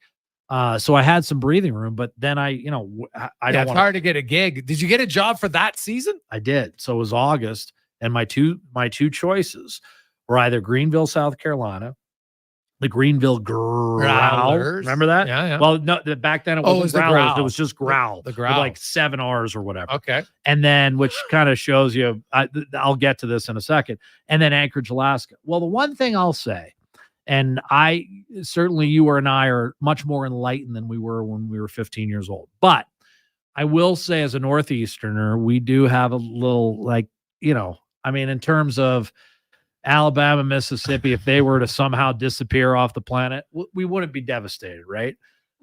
Greenville, South Carolina. We just like going down south. Yeah, had some limited appeal for me. I've been there once. It just had some limited appeal. There's lovely people down there, but back then, I'm 24 or 5 or whatever it was, and I just was like, I don't know. Yeah. I'd rather take my chances in Alaska. Like number one, I'd been up there because Alaska was in our league. Yes. The West Coast Hockey League was in our league, along with the Idaho Steelheads and a whole bunch of teams out west, including the Bakersfield Condors, which is now obviously Edmonton's American League affiliate. Back then, they were in the West Coast Hockey League. So I knew there was a market up there. I'm like, you know what? I'm going to roll the dice and go to Alaska. So how did they not have a play-by-play guy like in late August? Well, the Alaska guy quit to do auto racing. I just heard from him the other day. Fred Rannard was his name. He quit to do auto racing in Vancouver. He was a Canadian working in Alaska. The Greenville situation was very tempestuous. I don't even know what happened to their guy. But bottom line is they were out of business in a year. Yeah, so you made the smart decision. Made the smart decision to go up to Alaska. But here's the thing. Earlier that summer, that Aces team had been on eBay. Like literally eBay. Come on. Selling it on eBay. True story. It was eBay. In fact, if you listen to my call of the 2006 Kelly Cup as Alaska finishes off the Gwinnett Gladiators, Alaska coached by Davis Payne, longtime NHL assistant, briefly the head coach of the St. Louis Blues, captained by Keith McCambridge, currently assistant coach of the Bakersfield Condors, as you know, obviously Edmonton's American Hockey League affiliate. But that team, as the seconds wound down, I said, from the depths of eBay and bankruptcy to the ECHL championship, Alaska rules the Kelly Cup. Ugh. That was my call, something like that. But they were on eBay. So, it wasn't an easy decision. I mean, we had just gotten married and now I'm moving to Alaska, and my wife, this is August. So she's starting school in 2 weeks. So now leaving is not an option. I mean, I couldn't do that. So we lived apart for a year. It was brutal. It was brutal. I missed her. It was awful. I'm going up to a, rando, Anchorage is a different animal. Moving to Edmonton was a lot less of a transition than moving up to Alaska. Oh, well, I would think big so. transition. Yeah, I would think so. Well, you're an Alberta guy, but I'm just telling you, Alaska's a different world. It's different. I had a few buddies that I played hockey with who ended up on scholarships there. Yeah. And they liked it, but they just said, it's remote. Yeah, very remote. There's some isolation there. Now, I don't know whether your buddies played at University of Alaska Anchorage or University of Alaska Fairbanks. Anchorage, because as you know, University of Alaska Fairbanks, they were the school that hired Guy Godowski. Yes. Southside Athletic Club, and our colleagues, line mate, which we might have heard 7 million times. But bottom line is, there were some connections that would come into play later on. And I went up to Alaska, and you know what? We had solid ownership. I was able to sell the team and make a real good living at it. So, So you're the play-by-play guy, and you're doing I was Jason sales. Gregor. Yeah. I was Jason Gregor. I did everything but merchandise, which I think is kind of close to your situation. I don't think you dabble too much into merchandise, but you do everything else. That's what I was doing. I was selling dasher boards. I was booking team travel. I was doing everything. Literally everything. So, I had all kinds of sponsorships, and that actually would work into my favor in a strange way when I interviewed for the Oilers job. So, it was in what sense? Well, they were like, well, what are some of the unique sponsorships you had to sell? And I was like, well, we already had a locksmith, but we had a keys to the game sponsorship that was open. So we already had a locksmith, so I couldn't sell it to a locksmith. Everyone sells keys to the game to a locksmith, right? Yes. Well, so I sold it to a funeral parlor, keys to burying that night's opponent. Little modeling, but it worked. And so, well, that's exactly what Stu McDonald did. What you're doing right now He burst out laughing. He's like, wow, that is amazing. He's like, what'd you get for it? It's like, I think it's $7,500. Like, and when you're in the minors, like that's what you're doing. Oh, you have to. Yeah. You're I grinding. mean, I had probably 85 sponsors. The average investment was probably $6,000 or $7,000. I mean, I would take $3,000 for a program ad, and dasher boards were, if you could get a dasher board sold, well, that was $8,500. That was among your bigger things. Every once in a while, you'd get a beer sponsor for $30,000, but most of your sponsorships were 10 and below. I mean, you were just grinding it out. You know what it's like, building a station and building your own brand from the ground up. It's hard work. And I was working a lot, but I was also making a respectable living. So after a while, I backed myself into a corner where going to the American League made no sense. I wasn't going to take an $80,000 pay cut just to say I'm in the American League. Yeah. Well, that was because I know that we've had people asking, you go from the ECHL to the NHL directly. Why'd you bypass it? And I know you and I discussed this beforehand, and so I'm happy that you mentioned it because it wasn't my place to do it. But the opportunity, sometimes bigger doesn't necessarily mean better. It all depends about you're comfortable where you're at.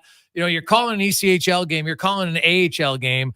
The pace of the game isn't so drastically different that it's going to be like, oh my God, like this is going to make me a way better broadcaster. So you're in Alaska. We'll take our final break. We'll come back, and you go from Alaska to come up to Edmonton. How did that go about? And of course, that come happened. Down to Edmonton. Down to Edmonton. That's true. I guess down. Yeah, you're right.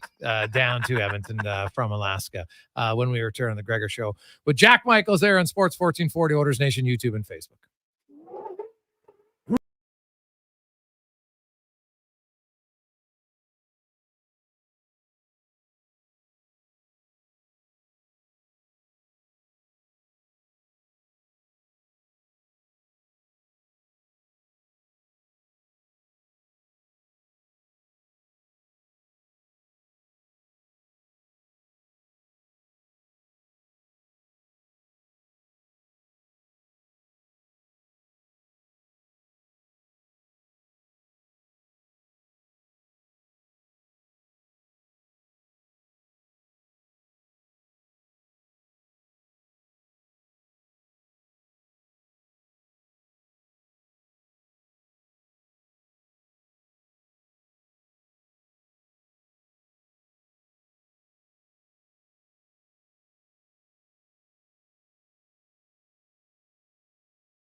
Tailgating at its finest. But it can't compare to the old ballpark in the River Valley.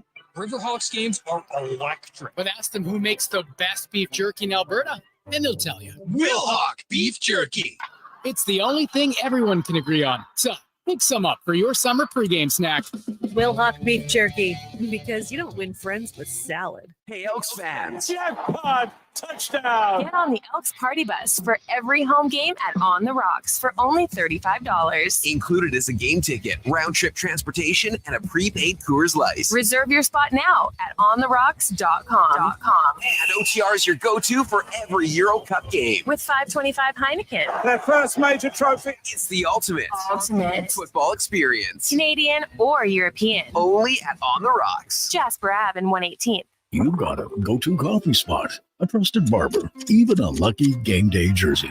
But when it's about looking your absolute best, there's only one name you need. Mr. Dirk. Family run since 1939. We're experts in crafting impeccable tailor-made suits and offering a wide variety of everyday styles. Pair that with personalized one-on-one fittings and the convenience of on-site tailoring. Mr. Dirk elevates your style game. Visit our Edmonton store or explore MrDirk.com. Score big on style with Mr. Dirk. Why tee off at the Ranch Golf and Country Club? A fun, unique layout offering premier conditions. The Ranch has been ranked as one of the top public courses in Canada. Unmatched value. Score Golf Magazine rated the Ranch as the best value in Edmonton. The service, from tournaments to special events to the pro shop. Superior service that makes every visit exceptional. The Ranch Golf and Country Club, a laid-back environment where anyone can enjoy an amazing day on the fairways. For details, visit theranchgolf.com. Tim Hortons Camp Day is today. Buy any hot or iced coffee, and 100% of proceeds help change the lives of youth in need. Order on the Tim's app, and don't forget, the bigger the coffee, the bigger the donation. See you at Tim's at participating restaurants in Canada. Before every big interview, every big presentation, every big moment, I've always looked in the mirror and put on my game face. But lately, my eyes look tired, my brow looks old, and I'm starting to think it's game over. Stop thinking and start seeing Dr. Vance Elliott for skin refreshing treatments designed to give you a fresh and natural appearance. He didn't make me look weird. No, he gave me back my game face. Book your consultation today at drvanceelliott.com.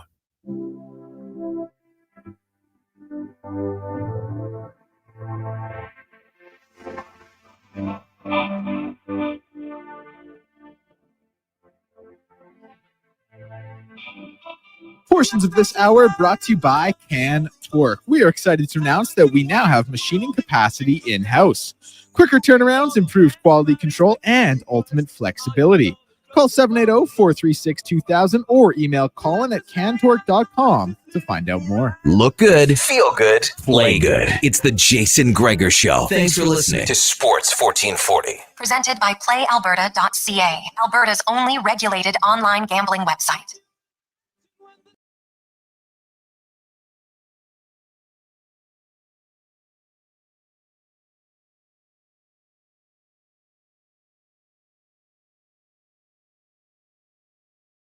Jack Michaels joins us, of course, here on Who Is It Wednesday. We've talked about his career from Ithaca to the West Coast League to the East Coast. And so now you're applying for an NHL job and you're replacing, a pretty big legend in Rod Phillips, right? Now, I don't know. Obviously, you're a hockey guy. You probably heard of Rod Phillips. Probably. And I did recon. I mean, I knew that. I was like, wow, they've never hired for this position before. And that's really, I almost didn't apply.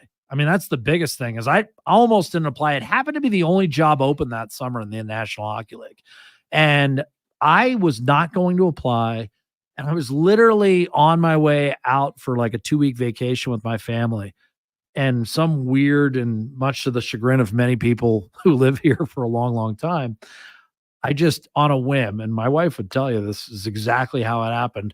I did a U-turn, raced back to the thing, block printed Alan Watt on a manila envelope, chucked a DVD in there from the most recent Kelly Cup final, which happened to be Alaska against South Carolina, coached by, wait for it, Jared Bednar. So I sent that in with literally a business card. I'm not even sure I got to a cover letter on that one and tossed a resume in there. And race back. My wife is like, what are we doing? Because we had 2 little kids. We still had to get to the airport, but I was the team travel guy, remember? So there was a post office, old school post office on the way to the airport. I just chucked it into the post office with a whole bunch of stamps slathered on it. So I knew I had enough because I didn't know what the Canada postage was. So I put $5 worth of, American postage on it to get it there. And then we got to the airport and the guy that, would always check me and the team in, I was like, I hate to do this to you, but here are the keys, like park the car anywhere. I got to catch a flight. We made our flight. And once you know it, 2 weeks later, the Oilers called me and said, hey, we were thinking about setting up a conference call with you. We'd like to talk to you about the job. And I said, great. Well, obviously you got my cell, so call me anytime. And then I didn't hear anything for like a week and a half, 2 weeks. So it's kind of late July. Then they call me and they're like, you know what? We're going to pass on the conference call. We're just going to fly in.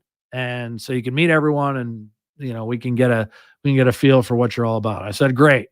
And, okay, we'll have the flight for you. This is 10 o'clock in the morning. We'll have the flight sent over to you.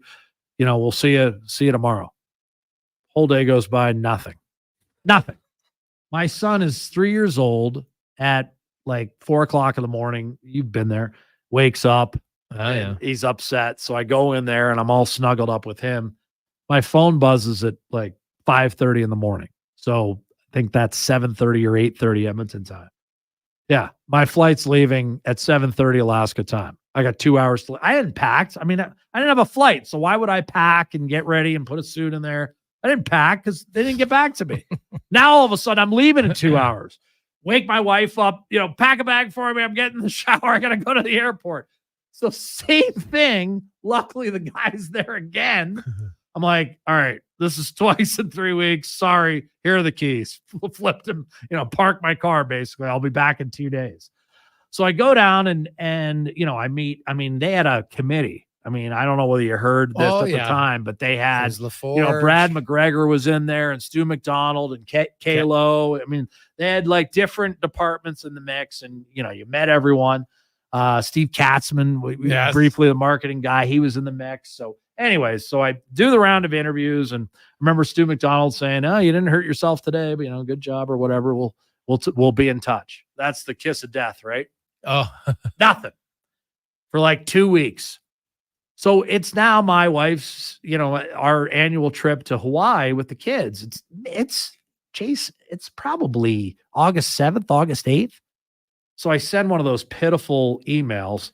Hey, I'm going to be in Hawaii like for the next week and a half. You've got my cell just in case. Here it is. Hope to hear from you soon. Crickets. Nothing. So we're leaving Friday afternoon. That was sent Friday morning. Didn't hear from them. So I get on the plane, and about 3 hours into the flight, we used to do this thing where my wife and I would sit in first class and the kids would be in 6, C and D. So people were in 6 were really happy while we were sitting in first class with our 2 little kids back there. And my wife was like, "Hey, you better pick it up. Like, get your bottom lip like squared away. Yeah. Stop acting like a baby. We're in Hawaii for 8 days. I'm not going to have you act like this." Like, because I was sulking. I was drinking on the plane. I was, I just had a puss on. I was just like, droopy drawers. I was being a baby. So we get there, and I'm like, "You're right." We crash out, wake up the next morning. You know what? You're right. Let's, get the kids playing. Let's go have fun, and, forget it. So we're down there having Mai Tais at 10 o'clock in the morning in Maui, having a great time. And I get a call from Edmonton. And Stu McDonald and Alan Water on the phone. "Hey, we're gonna conference in a few people, blah, blah, blah." And I'm like, if you're conferencing in a bunch of people to tell me I didn't get the job and I'm in Hawaii and you're trying to ruin my day, I'm really going to be upset. Yeah. And so they get like 3 or 4 more people on the thing. And now I put it on speaker because some people had kind of overheard my wife and I talking about her situation. And they're like, "Congratulations, you're the new voice of the Edmonton Oilers." And I bought everyone a round of drinks. So so it was perfect way to celebrate a big deal for me. That was a big moment for me. Oh yeah. You're going to the show. Exactly. Just, and again, I don't know whether Did you cry when you called your parents? I called my mom and dad, and I gave them the old, remember when George gets the job with the Yankees and Seinfeld goes, "Mantle, Maris, Ruth, Costanza." And I called and I said to my dad, I was like, "Gretzky, Messier, Coffee, Michaels." And he was, so it was a big moment. I was probably pretty choked up. Oh God. Because I'm pretty tight with my dad, and that was a big moment. That was a great day. And you know what? 14 years later, I'm thrilled to be in the city. And you know what? Because, and I'm sure you feel the same way, and it probably encouraged you to stay here and build your brand, is the great thing about our city is it makes you feel like the relatively insignificant part you have in everyone's life is worth something, because people care about what you're saying and what you're covering. Oh yeah, they care. You know what I mean? But like, oh no, I know exactly. I think what you'd probably agree with me that, what do we really do? We talk about sports, which is great, but we're not men, we're kids. Right. Is it truly that important? But everyone around us makes us feel important. So you feel like what you do matters. Oh, and yeah, that's what's so much fun about what you and I do is most people don't care what we do, but in this city, in this market, they do care. And it makes you feel good. Oh, no, Edmonton, from a sports city perspective, awesome. I've always said it, in Canada, they rival anyone. Like Toronto's a bigger city. Yeah. Are they a better sports city? Especially not sports city. Here's a perfect example. My buddy, hardcore Steeler fan. You might have even seen him walking around some of the press conferences, but he came up for my son's. He's the godfather to my son. Son graduated high school this year. Happened to coincide, as you may or may not remember, with Game 6 against Dallas. I remember, yeah. So everyone went. He, hardcore Steeler fan, Legends Club, sees Frank, when Franco was alive, stalwart Swan, sees all the legends every day, biggest Steeler guy. Everything else is not important. He got the bug so much, paid for 2 first-class round trips back to Edmonton for 3 and 4 and game 6 of the final, and went to all the games just in Florida. because of the atmosphere. Just because he was like, oh my God, that like I've never seen anything like this. Is a Steeler fan. No, multiple AFC championship games, Lions, home of the Lions, Super Bowl in Detroit, Jerome Bettis. I mean, he's seen it all. He's a Steeler fan. They have nothing but success. I went the other way. Immaculate touchdown, dude. They Exactly. Had nothing but failure. And he's like, I've never seen anything like it. Loves it. And the other thing is he loves the fact that the city loves everyone around the Oilers and loves kind of talking to me after games, so you and I might want to duck out with, especially if you're with your wife, Tracy, sometimes you want to duck out. He's that guy be like, hey, this is Jack. He does the Oiler games. And then all of a sudden you got 8 people taking selfies.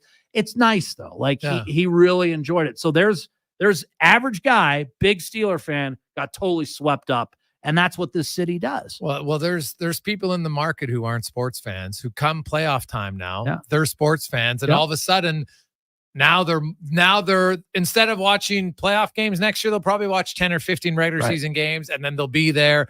And this year, like the Moss Pit, there's so many people who can't get into the games because there's not enough tickets, and they're not Colombian and Argentinian fans, so they're not crawling through the they're the air expensive. vents to get in. And and they're expensive, and so they get to watch the game with a huge amount of people.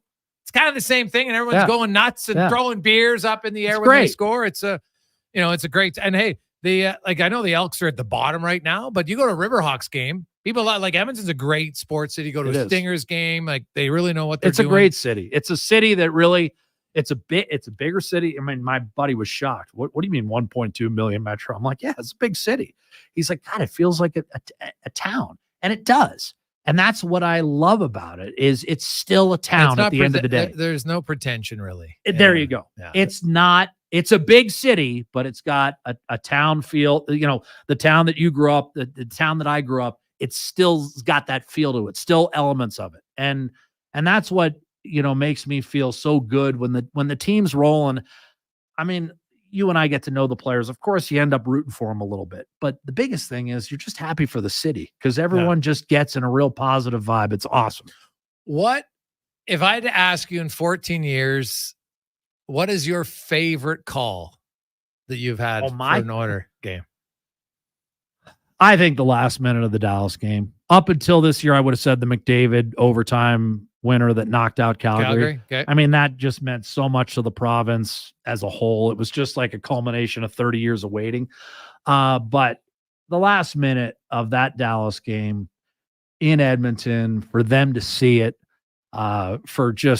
it was so, as you game 6 against Florida was pretty damn loud too. Absolutely. Yeah. But it's winning a series. It's game different. Wasn't as close. Yeah, this went down. Dallas, as you remember, had a couple of late looks. It was just so exciting. And just the sound reverberating through your head. It literally hurts. Oh, it's loud. It's hurt and you and I are up on the 8th floor. It's so loud. And I wasn't there in 06, so I don't know whether, Northlands held it in better than this one. The one thing I will say is the acoustics seem great in there. It seems super loud. Yeah, no, at the old rinks acoustics were better, but only because it wasn't as big facility. So everything bounced off. So you're in a smaller space. Maybe. It's just as crazy. And like game 6 against the Carolina is still the one that I'm like 4-0. Yeah. Yeah. But it was like a half an hour before the game started. Shaking. The fans were going bananas. Because I still remember because I've gotten my brother and my sister-in-law tickets. She's not a huge fan, but she afterwards was like, oh my God, that might have been one of the greatest experiences of my life. Like it's hard not to enjoy, especially when the team wins, right? A big game. Yeah. But there's the nervous energy, and then there's the excitement, and then there's more excitement, another goal. And it's like, it builds. And the great part about sports is it doesn't in the playoffs anyway. And I'd love to see it more. Like Europeans do a lot of things well. Keeping the momentum of a regular season game live is what they do really well. Yeah. And if you could take that and just be like, we come here because we're here to cheer. Right. And the score obviously is part of it, but the score doesn't dictate our fun. And sometimes in the regular season, it dictates people's energy. I agree. At times, I would say in a lot of the Canadian markets, it becomes an audience in the regular season. The one exception would be Montreal. I think Montreal has that energy throughout the regular Montreal's- season. Yeah, it's pretty good. It's a great atmosphere, but no one brings it like Edmonton in the playoffs. I really believe that, and you may be right. I don't have any means of comparison, in terms of volume in 06. And it's versus hard. both. Like they were both, but Game 6 was. Yeah.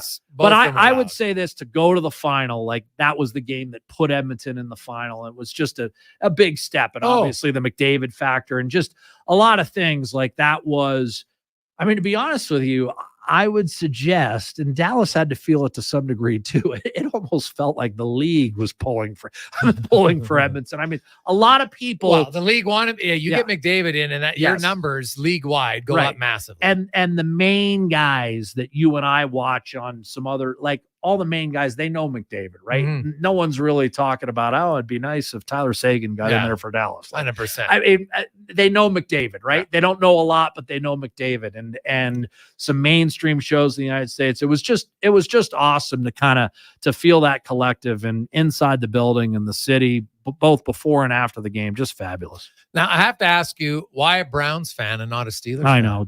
Well, I was that classic kid, and we all had one in the group that had to be different, right?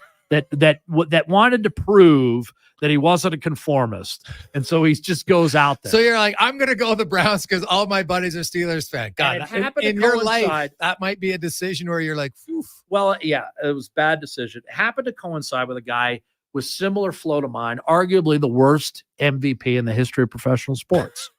Brian Sipe was the MVP the first year that I can remember. Like the first year that I can remember being a functional human being was 1980. Okay. And Brian Sipe happened to be the MVP of the NFL. Yeah. Now you're a hardcore NFL fan, but I guarantee you 99% of people don't know that. Correct. I mean, it would be like, Brian Sipe was the MVP of the NFL. How was that even possible? Yeah. Well, he was.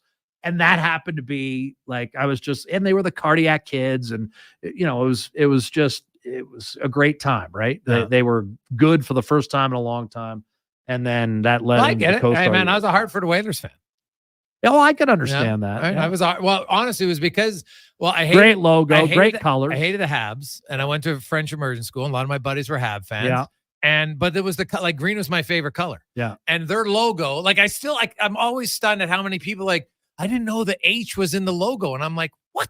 Like that was what caught my eye right away. I'm like, it's still one of the greatest logos of all time in pro sports. And they were never that good. So it wasn't like I was cheering for a front runner by any stretch of the imagination. Now, when the Oilers came into the league and got good, were you an Oiler fan? Oh, as a kid, yeah. Growing up in the Duke and News Strep, I was an Oiler fan. Glenn Anderson was my favorite. Was your guy? Yeah. Gretzky, Gretzky was so good. Obviously, you knew Gretzky, but I liked Anderson. But were they at that point, did they pass Hartford in terms of your rooting interest? Well, I was Edmonton was probably my number one team, but Hartford was a team I watched all the time. Plus, you got to remember, I grew up in peasant vision. How do you watch all the time? Well, we had 4 channels, and one of them was French. So I got the Montreal Canadiens game on CBC French.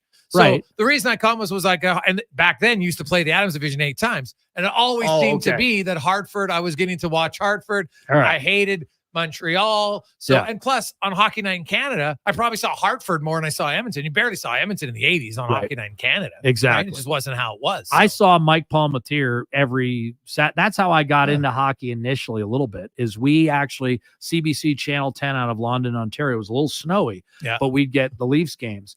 And I used to, nerd it up even back then. And they lost 23 in a row on Hockey Night in Canada. I kept the stats. Yeah. Mike Palmateer was a goalie. Rick Vive was their best player. So these were the John Brophy Leafs. Oh, God. And I think they got in the playoffs one year. If you look it up, 84 or 85, they got in the playoffs with, I believe, 21 wins. Yeah, back in the 21 teams. They won. Yeah. Right. True. Yeah. But it's still shocking when you hear you won 21 games and you got in the playoffs. I mean, it's still, you're right. The math. Now that might have been 86, Wendell's first year. Might have been. Yeah. I mean, it was mid 80s. Yeah. I mean, they were, it was a different time back then where you made the playoffs. You look he at just had the record, red face. That's all I remember. His white hair, red face, John Brophy. Well, he coached my brother in Hampton Roads. Dude, I could tell. ECHL. I had him as a coach too. I could tell you so many John Brophy stories. It was legend. He's in the ECHL Hall of Fame. Yeah. Hall of Fame, could have been in a jail cell. Oh my God. He was a beauty. He was old school. I remember my brother. So your brother played for the Hampton Roads Admirals. Yeah. Wow. Yeah. And he I remember him telling, like, John Brophy goes, is like 65. He goes, I think he was tougher than 98% of the guys on our team. Like he one punch on one of his own players just in practice.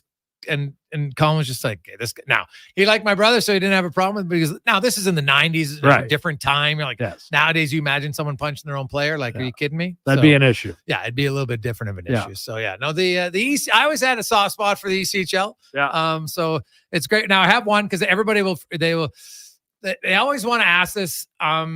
What do they need to do to get you to call Oiler games on TV? Oiler fans all want to know, how can they make that like happen? more regularly, all of playoff games. Yes. Oh, playoff. Yeah. That's, as you know, those decisions are not made by the likes of you and me. I mean, it's just, who do they need to write letters? Because we should say write letters to the head of sports. Yeah, I don't think that'll make a difference. You know what? I appreciate all that support. I really do. But ultimately, I don't look at it, and I do mean this, I don't look at it as a step down doing radio when I go back to radio, because again, you and I have radio roots. Like it's always going to be, you got to be more descriptive in radio. I find you work a lot harder. Yeah. And obviously, like, it's where I started in the business. Like, I don't look at it as any, and I find that radio listeners are just as passionate, if not more so, than TV, viewers. And sure, it gratifies ego and all that stuff, but I don't look at it your as game a demotion call at doesn't all. change at all, or my interest in the game. No. And the biggest thing, and the thing I love about what the Oilers have allowed me to do, is they've allowed me to do that. Because I'll tell you what, the one thing about being a TV guy that I think is brutal is those TV guys who then get shelved for the playoffs and just sit there while their team goes on a long playoff run. Yeah. I never have to do that. Yeah. And that's what's great about my job, is I do kind of like seeing a season out. Mm-hmm. Now, obviously, I don't have the same invested as a player or a coach, but I still like, for me, it's covering the season. Yeah. And the season is complete this year at 107 games, not at 82. Yeah. And when you're in your role, like, you're in the game, right? Like, you're at every game, you're in the game, you're calling all the games. And then to just have it shut off as the games get more important, that would be a big hard pill. And to I swallow. think, even for someone like you're used to it now. But if you ever, for whatever reason, if you had a different scenario where all of a sudden you were on the road, or someone sponsored you and you're on the road for 41 and that was taken away, you'd feel it. You wouldn't like it. Oh, yeah. Like, you'd feel, this is weird. I'm not at a game. 100%. You're used to it because it didn't, you have a different role and chose a different path. But yeah, I don't like. Well, I remember talking to Kevin Quinn about it. He hated it. I don't like missing a game. Ever. 100%. Ever. Yeah. And I, knock on wood, I've been very fortunate that, except for, a quick, bout of COVID where I wasn't legally allowed to do the game in Toronto back in the winter of 2022, I guess that was.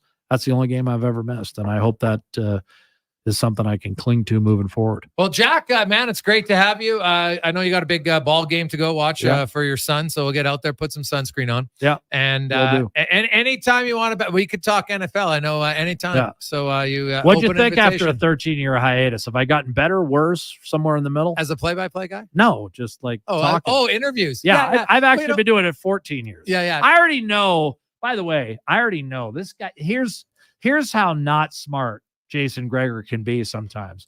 My first year, he went to my next door neighbor and said, this guy's got a long way to go. He went to my next door neighbor. Who is that? Scott Raymond.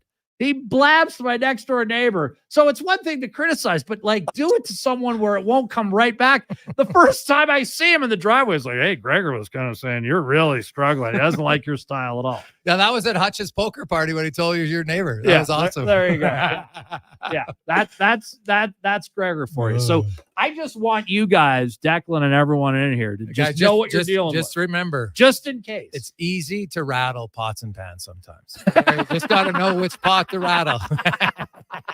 It's really great to see you. You too, buddy. And congrats on this. This is, a fantastic setup you have. And I know it was kind of a bit of a curveball, but it's amazing to see what you've kind of done, and you keep reinventing yourself. And in all honesty, when people ask me about you, I honestly say I can't imagine. Like, I always think of myself as a hard worker, but I'm like, boy, Gregor has worked for everything he's gotten. So congrats to you and your staff on, within a year, somehow kind of reinventing the wheel and coming up with another great product. Well, hey, all man, the best. I appreciate it. As always, anytime. We'll talk to you again soon. You bet. Take care. That is Jack Michaels, our guest today on Who Is It Wednesday. Let's get to Declan Kruger and a Sports 1440 update brought to you by Booster Juice.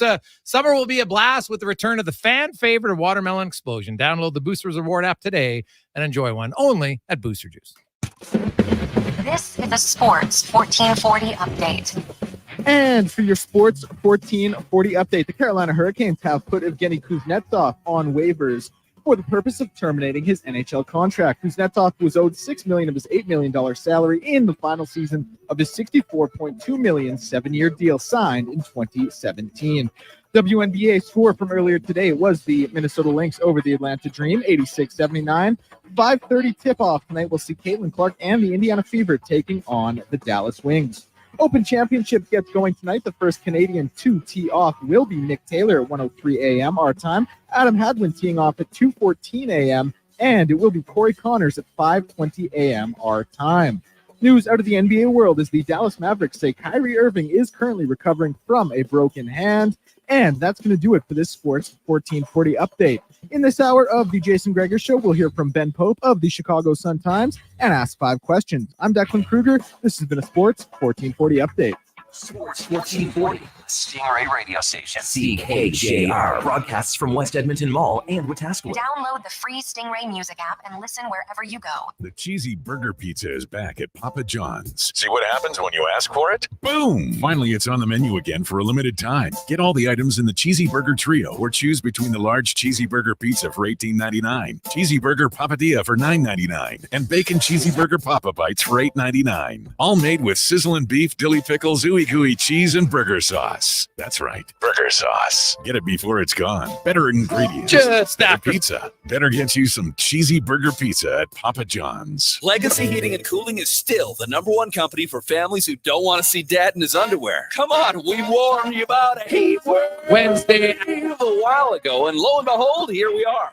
So call Legacy now before the heat wave convinces dad to cool down in a kiddie pool in your front yard. We continue on. They've got air conditioners in stock, and yes, you won't have payments or interest for 1 year. Keeping dad from bathing in public during a heat wave. That's how you save your legacy. Legacy Heating and Cooling.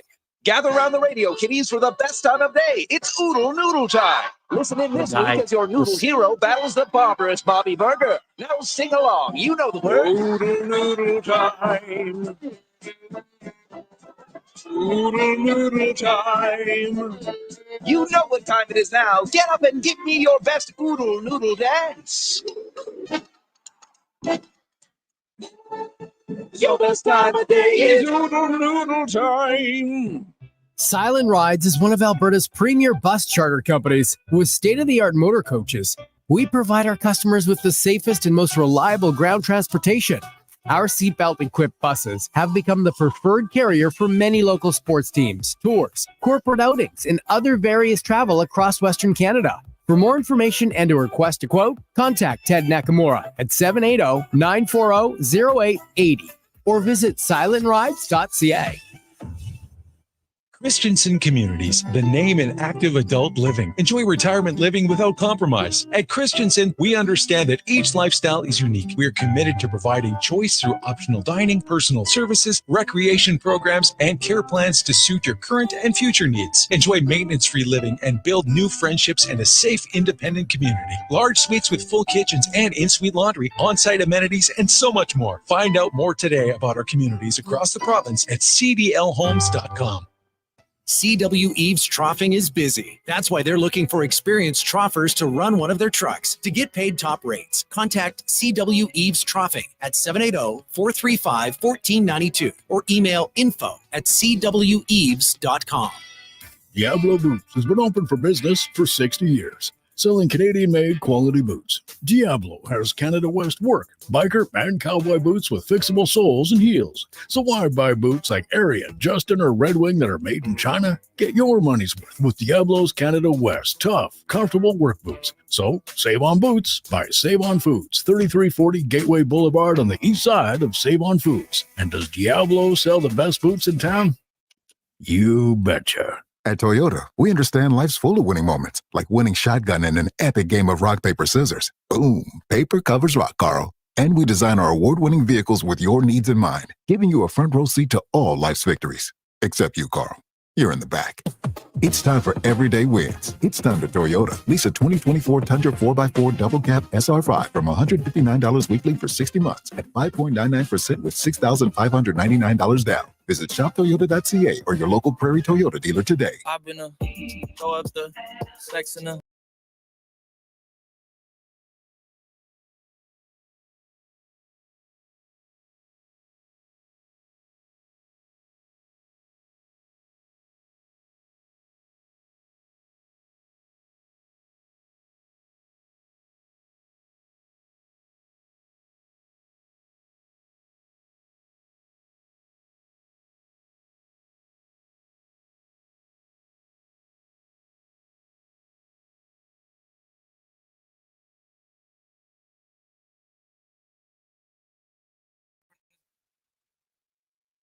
us on Who Is It Wednesday. And if you couldn't get enough of Jack and you like golf, well, how about this? Next Wednesday, you can get a foursome where four of you will tee it up with Jack at the Spec Classic, Mark Spector's tournament. It's out at the Quarry. It's next Wednesday. It is breakfast starts at 7 a.m. The tee off will be at 8:30. You know, your traditional shotgun start. So the four of you with Jack's pretty good golfer, probably a better storyteller, and you can get a lot of the behind the scenes stuff with Jack. I'll tell you right now. Maybe he'll do some play by play for you. Actually, he's done it before. If you want him to do a little play by play on some of your calls, just remember, if your shot's bad, you'll hear about it. So if you want to tee it up, it's all for Sports Central. Okay, this is a wonderful charity in town that provides sporting equipment for kids just so they can enjoy that love of the game, whether it's hockey, football, soccer, just a bicycle for some kids. Just imagine your life as a kid if you didn't have a bike. And it's like one of the greatest things ever. When you hit like 10 and all of a sudden you're like, I can bike anywhere. See ya, mom. See ya, dad. I'm gone. And you get your bike. So if you want to tee it up, it's next Wednesday, 833-401-1440. Text in with your name and your amount, what you want to bid to tee it up with Jack next Wednesday out at the Quarry. There's going to be lots of NHL alumni guys there. Some other media people around. Loads. It's a fun tournament. I've been in it every year. And so it'll be a great time. So 833-401-1440 to tee it up, foursome with Jack next Wednesday out at the Quarry. Okay. So there you go. It's awesome. Coming up here in the final few hours of today's show, we are going to, Spec will actually be by, so he'll give us maybe a little bit more insight into that. We'll hear from Ben Pope. We're going to go to Chicago. We got lots and lots of texts, 833-401-1440. Hey, guys, that's what I loved about Edmonton when I moved here. It felt like a small town. Everyone's so friendly. Love Jack's calls. Him and Louie are the best. From Jana. Hey, guys, my favorite moment of Jack was calling the playoff clinching game in 2007 against the Kings. He was amazing. Sam in Vancouver. Greg's, love you and Jack. I like the fact you guys can rib each other. Oh, yeah, hey, Jack and I get along really well. There's lots of fun chirps. I think the one thing, though, where Jack and I might have laughed the most ever would have been when he took the picture of Rashog's head. Oh, and more so just Rashog's response to it, because Jack was just relentless that Rashog was getting the the monkey butt bald spot growing in the back. Oh my God, we had dying. So Mike opens up the bid at 500. Now Paul's in at 6, so we're off and running. Obviously, we'll get that up. So it's a foursome of golf. It's up to $600 right now. Next Wednesday, and it's all for Sports Central. And you'll tee it up with Jack Mike, because that's priceless. the voice of the Oilers. Have a lot of fun. Now, I'll tell you, Jax, he's as passionate about his golf game as he is about calling the games. So you'll have a great time.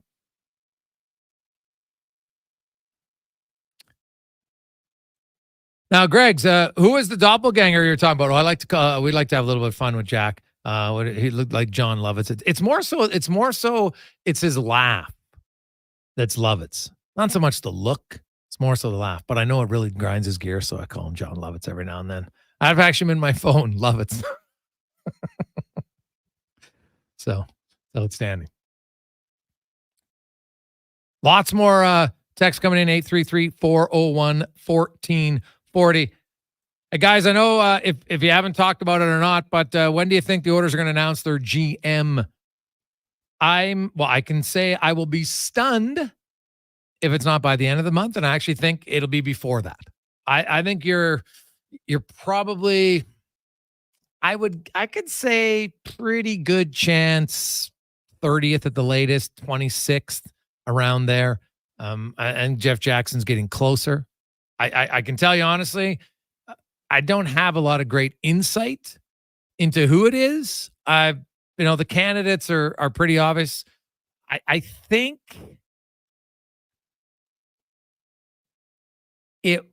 I know Stan Bowman's name was out there. I'll just say that I would be surprised if that's the candidate.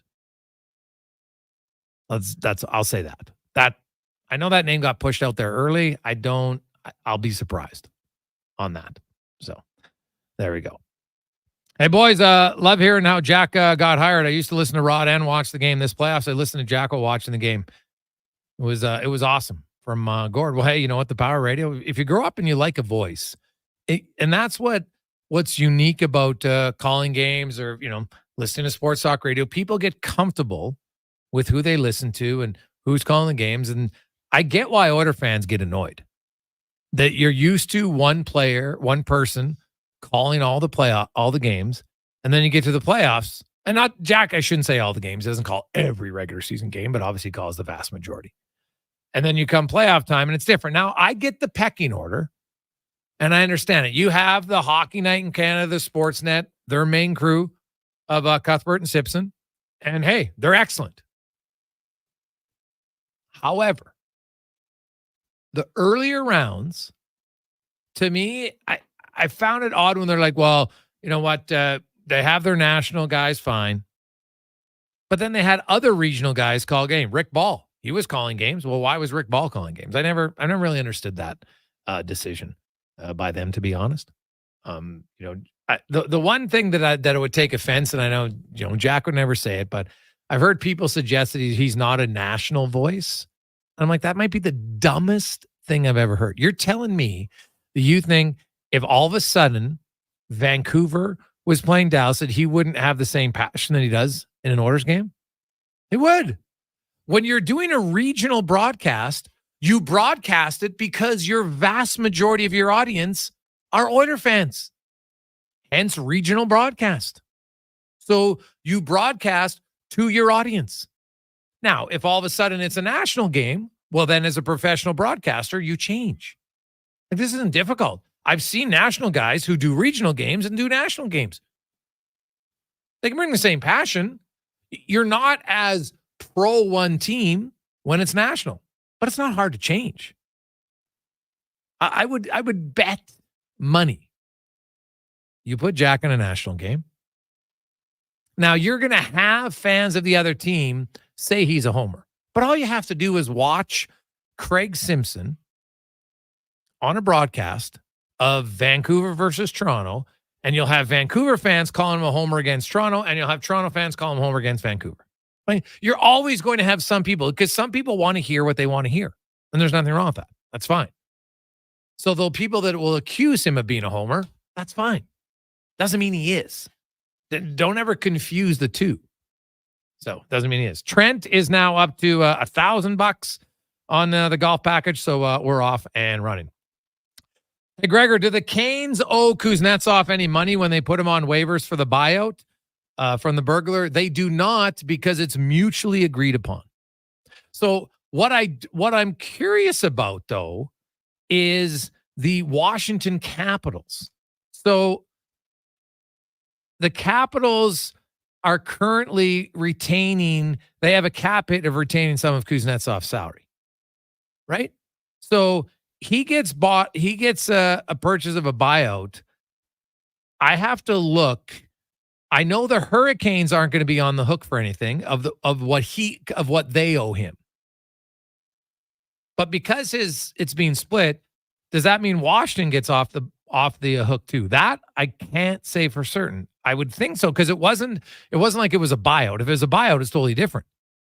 Because in order for him to get this buyout right now, he's agreeing to it, right? Because you saw that report that came out, I think it was yesterday, that he was signing in Russia, right? I think it's SKA is where he's going to sign. So I don't know, because he was retained $3.9 million. So I think because it's a mutual termination, I think this actually saves the Capitals $3.9 million too. I got to double check that. So, because it was the final year of his deal. He's owned that much money. Now I don't know what he was owning in actual. I got to look it up. What he was owned in actual dollars compared, because his cap hit is one thing.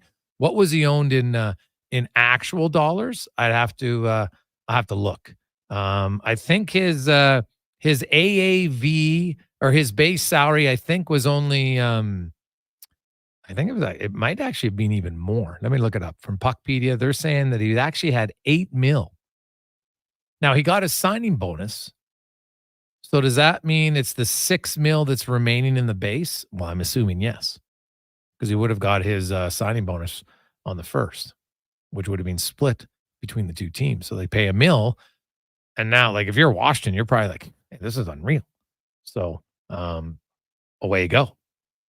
So, yeah, they're not going to owe him any money if it's a mutually agreed upon. He has to sign this, is basically say, I'm off. So that opens up some cap space for a team that was very, very aggressive in the Washington Capitals. So I'm pretty certain now that they're home free. I'll double check that during the break and come back, but I am on the fly. I'm pretty certain that they are off. They're both teams now are free to go. So good for them. Good for them. Quick break. We'll come back. We'll go to Chicago, and remember, we'll try to get that bid up. Hey, it's all for charity. It's not a steal right now. $1,000. It's basically what the basic entry is. Plus, you're going in with Jack. Big fans of Jack. You want to meet him. You want to have some fun with him. Have some laughs. I'll tell you, you'll have lots of laughs if you're teaming up with Mr. Michaels. So 833-401-1440. We'll come back on the Gregor Show, presented by PlayAlberta.ca. Be melon jolly, not melancholy. Summer is ripe for fun, and some Booster Juice bestsellers are back in season. Watermelon smoothies, including the refreshing Watermelon Wave, a berry burst of strawberries, raspberries, pomegranate, and vanilla frozen yogurt, and fan favorites, Watermelon Explosion, a refreshing burst of bananas, mangoes, and pineapple, both made with watermelon sorbet and probiotic yogurt. All of the watermelon, none of the seeds. Visit a Booster Juice near you today or download the Booster Rewards app. Rule number 37. Elk Island mosquitoes don't believe in personal space. Keep bug spray ready at all times. Summer in Alberta has its own set of rules. And if you're looking to add a little extra fun, Play Alberta has it all. Use promo code SUMMER to snag a $50 casino bonus for casino, instance, and live dealer with your next deposit. Get ready for promotions throughout the summer to help you make the most of those sunny Alberta days. Because we all know they don't last long enough. Bonus terms and conditions apply. The locks are on a timer. They're going to get out.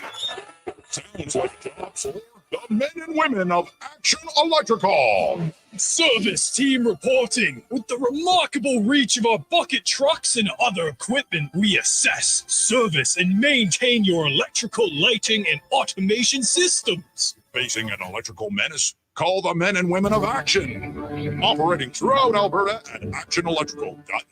Gather around the radio, kiddies, for the best time of day. It's Oodle Noodle time. Listen in this week as your noodle hero battles the barbarous Bobby Burger. Now sing along. You know the words. Oodle Noodle time. Oodle Noodle time. You know what time it is now. Get up and give me your best Oodle Noodle dance. Your best time of day is noodle time. Some people see their RV as a way to travel the countryside and explore the great outdoors. For others, it's more like a summer cottage. Sure, it's got wheels, but that doesn't mean that you have to roll it around all the time. And I know someone who uses his RV exactly like this. It's Rick Showers from No Bull RV. Hey Rick, when was the last time you hooked up your trailer and took it somewhere? Been years, Bob. You just leave it in one place? Well, you have to see our campsite. It's near Seba Beach. There's lots of privacy. It's a heavily wooded area, but very close to the lake, with full water and electrical hookup. So my wife, Deanna, and I enjoy cottage life with all its beauty and all the comforts of home. And the RV you use as a cottage, did you buy it new? Bob, what are you, nuts? I can happily find you an RV as nice as mine. Got dozens of them on the lot right now. And Deanna and I are living proof that you don't have to pay new RV prices to live the dream. And that's No Bull. NobleRV.ca. No fighting. No fighting. Shakira, Shakira. Really good that she could dance like it. She make a man want to speak Spanish. Como se llama? Bonita. Shakira, Shakira. Oh, baby, when you talk like that, you make a woman go mad. So be wise and keep on. From puck drop to kickoff, it's the Jason Gregor Show on Sports 1440. Presented by PlayAlberta.ca, Alberta's only regulated online gambling website.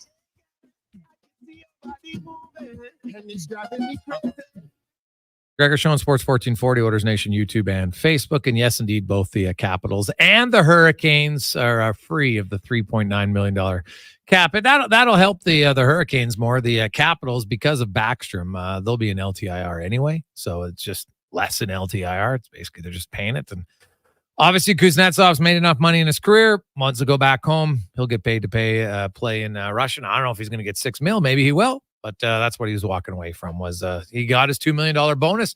So basically got $2 million not to play this year in the NHL. That in itself, not bad at all. 833-401-1440. If you want to get in on it, you can text us, 833-401-1440. That's where you can also make your bids. Trent has it right now at $1,000 to tee it up with Jack Michaels. Next Wednesday, 8:30 is tee off, 7 a.m. breakfast down at the Quarry. It'll be loads of fun with you and all in support of Sports Central. 833-401-1440. Let's now go around the NHL, brought to you by McDonald's. And did you know that all sizes of premium roast coffee at McDonald's have a new low price, starting only at $1? Reduced prices. Something you don't hear very often. That's what you get right now for all of you coffee drinkers at McDonald's. As we go out to Chicago, as we continue to go around the NHL, Ben Pope from the Chicago Sun-Times joins us. Ben, welcome back to the show, man. It's been a busy offseason for the Blackhawks. They made a lot of acquisitions, goaltending, defense, forwards, and I look at them and their rebuild, and they made a big commitment to go full rebuild. And they've really only had 2 drafts. I guess you could maybe argue the Korchinski and Nazar one, maybe. But, I might argue that Bedard's definitely their first major piece. Like, don't they have to be bad for at least another year or two with another high draft pick if they really want to compete in a few years?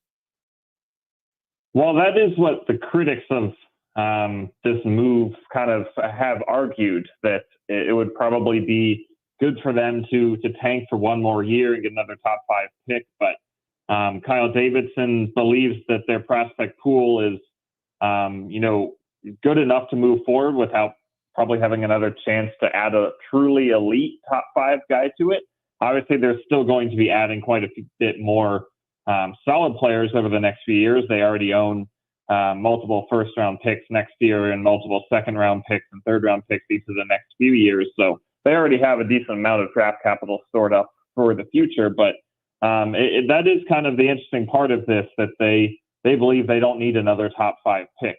They feel like with Artem Levshinov, the number 2 pick this year, and Connor Bedard, obviously the number 1 pick last year, and then some of their other higher end prospects, Frank Nazar, Oliver Moore, Kevin Korchinski, Alex Vlasic, Sam Renzel, that they are in position to eventually supplement those guys with some other, trade and free agency additions and be a contender with this current core. So time will tell if they're right about that, but they feel like they're ready to start gradually moving up the standings.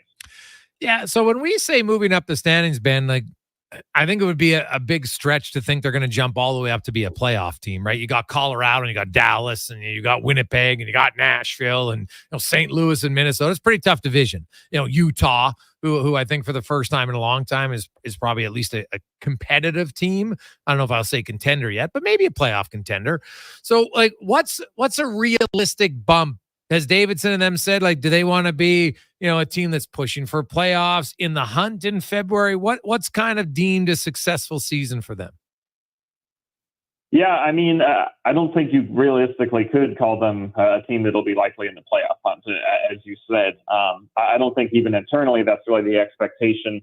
Certainly they would love if just everything worked out perfectly, and they did manage to even be kind of within shouting distance when March comes around, just because it'd be good experience for their young guys to play in high stakes games down the stretch. But I think just to, be competitive, be in more games, get a few more wins here and there, and just maybe not be a bottom 5 team, I think would be a reasonable expectation.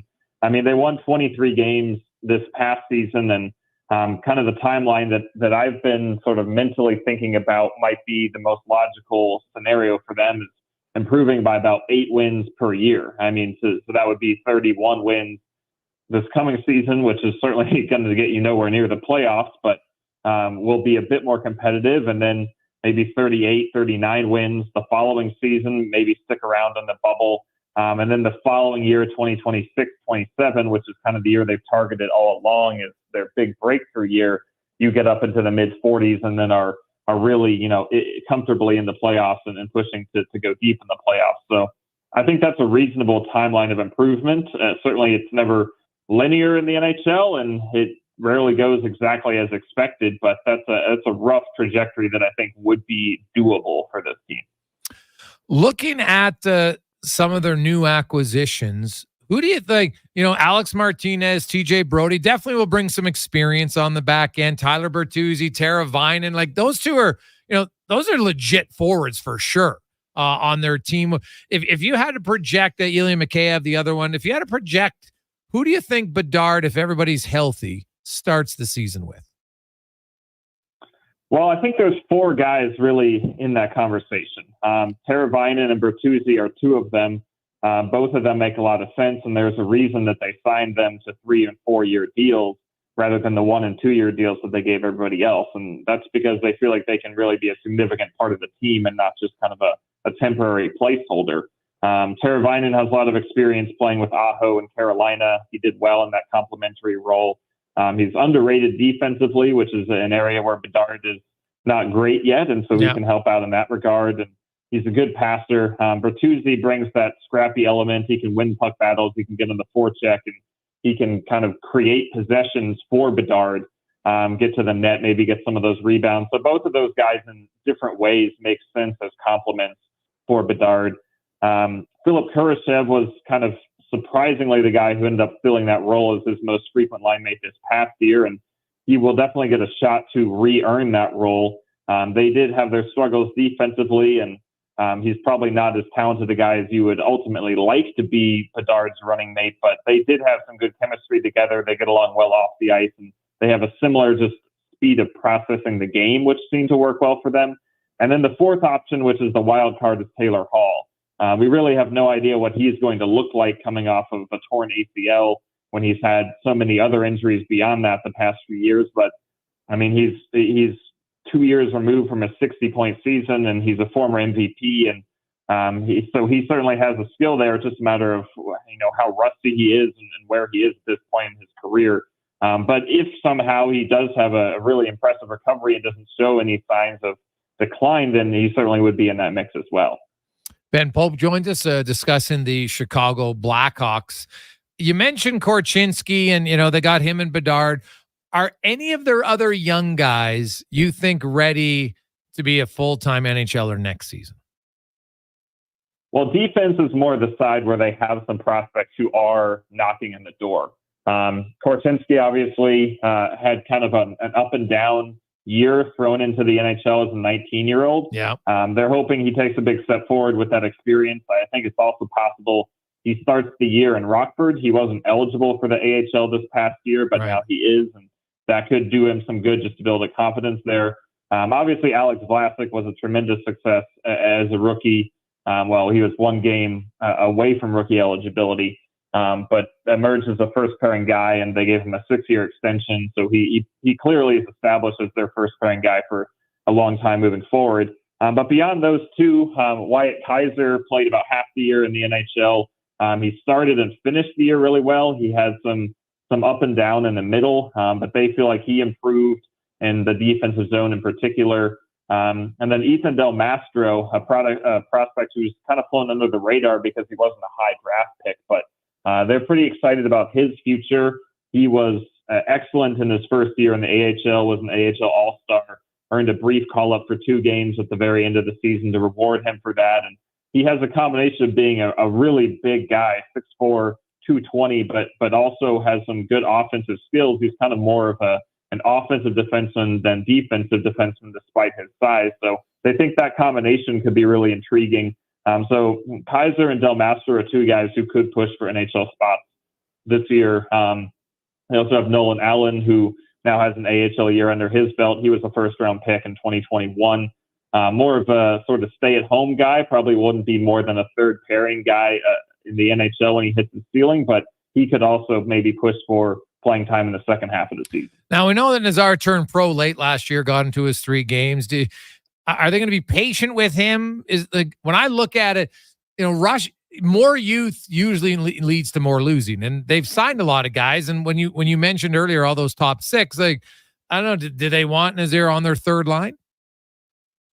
Well, Nazar is a really interesting question heading into training camp because, as we talked about, they signed so many free agents because they want to be patient with the young guys, and they feel like having the majority of them playing in the AHL this coming year would be best for their long-term development. And so it seems like the full youth movement will really begin in 2025, 26. But Nazar is one guy who could kind of burst in a little bit ahead of others. Obviously, we saw him in those last 3 games of the season this past year. He had 2 years of college, a bit more than most first-round picks, although he was injured for the majority of the first. He's defensively responsible, which helps his case. So it really feels 50-50 heading towards training camp, whether he will make the team or not. And you can't really say that about anybody else. Most of the other guys, it's more clear one way or another which direction they'll be headed. So it will be really interesting to see how Nazar fares in camp. I think he has the potential to be their second-line center. And with him and every other young guy, if they prove during camp that they are ready for a job immediately, I think they have the mentality that they'll be willing to push aside some veterans to make that playing time for them if they earn it, because obviously the young guys are, what they have to really invest in moving forward. So we'll see what Nazar looks like in camp, but he is a really interesting question to monitor. Yeah, so I'm just kind of curious. Like, I know it's only 3 games, Ben, so maybe it's impossible. But what did you see from him in those games? Yeah, I mean, he looked really good. Scored that goal and his first shot, and in that first game against the Hurricanes had several other chances as well. I mean, he really showed a lot of offensive pop, and the second and third games not as many chances offensively, but he was really reliable defensively. He was in the right spot, even playing center in the NHL, which as we saw with Bedard is a pretty tough transition. So I think his defensive side stood out even more. And that has always been his calling card, that, even being a small guy, he's scrappy, he's physical, he's just really smart, and he knows where to be at every situation. So those were the things that stood out. But as you mentioned, it's a really tiny sample size, so you can't really draw that much from it compared to some of the guys that we saw all year long. And then what about in goal? We had Kevin Woodley on, and he said Lauren Brossoit, like Mrazek was the perfect fit because they need a really athletic goalie at times because they gave up a lot. Now they've added 2 veteran defensemen, so they're hoping to cut down on their chances against, but it's hard to just magically become that much better defensively. Lauren Brossoit got a 2-year deal, pretty good money, He was kind of, according to Woodley, Winnipeg was the best style for how he plays. How do you think that that's going to go? And, is this going to be like a 1A, 1B? Is Mrazek the clear starter? How do you see the start differential being between those two? Yeah, I think that's another thing that'll have to be kind of determined as it goes, as the season goes, just because, you look at the past 2 years. 2 years ago, they had Mrazek and Alex Stalock, and we kind of expected Mrazek to be the starter there, but Stalock outperformed him for a lot of the year until the last few months and ended up having the majority of the starts. And then last year, Mrazek coming off a down year and Arvid Soderblom having performed really well in the AHL the past 2 years, we thought that they would maybe split the starts evenly to start, and Soderblom would take over the majority as the year went on. But then Soderblom really struggled, and Mrazek ended up having one of the best years of his career. So it's been really unpredictable during this rebuild how the goaltending has turned out, and that's probably going to be the case again this year, where both guys entering the year, there's reasons to believe they could end up being more of the 1A. Mrazek obviously coming off a great year, and as you mentioned, a good stylistic fit, and Brossoit has had one of the best save percentages in the league each of the last 2 years, but has done that behind much better teams and much smaller workloads. So that's another thing where they'll probably give them pretty equally the first 5-10 games, and then whoever performs better will take on the majority moving past that. And we also can't rule out the possibility that Soderblom has a bounce back in Rockford and gets himself back in that conversation as well. It come November, December, or later. So another thing where it's kind of hard to predict. That's the common theme with this Blackhawks team, where a lot of teams have a more set depth chart and structure, and this team is kind of just figuring out as it goes with so many new faces and moving parts. So it's hard to really handicap exactly how it looks really at any position until we can get into things. Ben, great stuff, man. We appreciate it. Have yourself a wonderful day. Yeah, thanks so much for having me. There you go. That's Ben Pope from the Chicago Sun-Times. It's funny. We're gonna go on the full rebuild, and then it literally like last year. Now they're they get Teravainen, they get Bertuzzi. Hey, they're good players, but I don't believe yet that they have drafted enough high-end guys to be that competitive. Right? All you got to do is, if you look at Edmonton, you look at Pittsburgh, you look at Chicago. I don't think this version of Chicago has enough. I could be wrong. Time will tell. Quick break. We'll come back with 5 questions and more on the Gregor Show, presented by PlayAlberta.ca. Also, do you want to tee it up with Jack Michaels? We'll tell you how next. Gregor Show, presented by PlayAlberta.ca.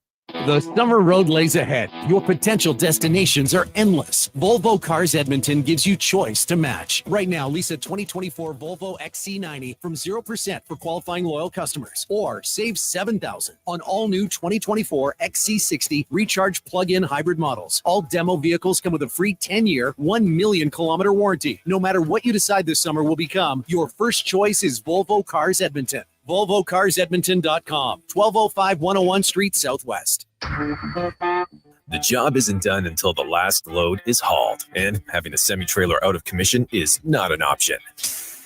Whether replacing or adding to your convoy, Edmonton Trailer has a huge inventory of new and used semi-trailers, trusted by the gravel, logging, oil field, fluids, and freight industries. Find a trailer right for you online or at one of their 3 locations.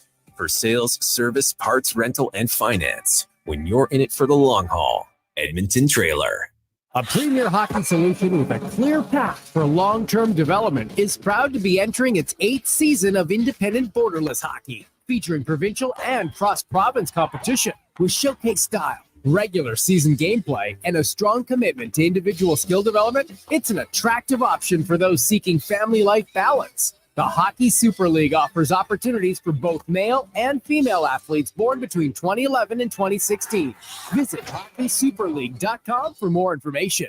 The Bricks Big Block Party is back with incredible pricing on items in every department. Find up to 25% off dining and bedroom packages, up to 40% off mattresses, and up to $840 off sectionals and sofas. Also, from Thursday to Monday, shop our fantastic specialty 5-day deals and find everything you need to outfit your home this summer. Plus, on Saturday, July 20th, enjoy free pop and all beef hot dogs, specialty sales, and fun family activities. Some exclusions apply. See in-store for details. The Brick, saving you more. For over 65 years, Denham Ford has been the trusted heart of Central Alberta. We're not just a dealership, we're a tradition of honesty and excellence. With honest pricing and genuine service, we've proudly earned Canada's only 51-time President's Award for Customer Satisfaction. Join our extended family and experience the Denham Ford difference. Whether on the Wetaskiwin Auto Mile or online at denhamford.ca, your journey to trust and excellence starts with us. Denham Ford, driving tradition forward.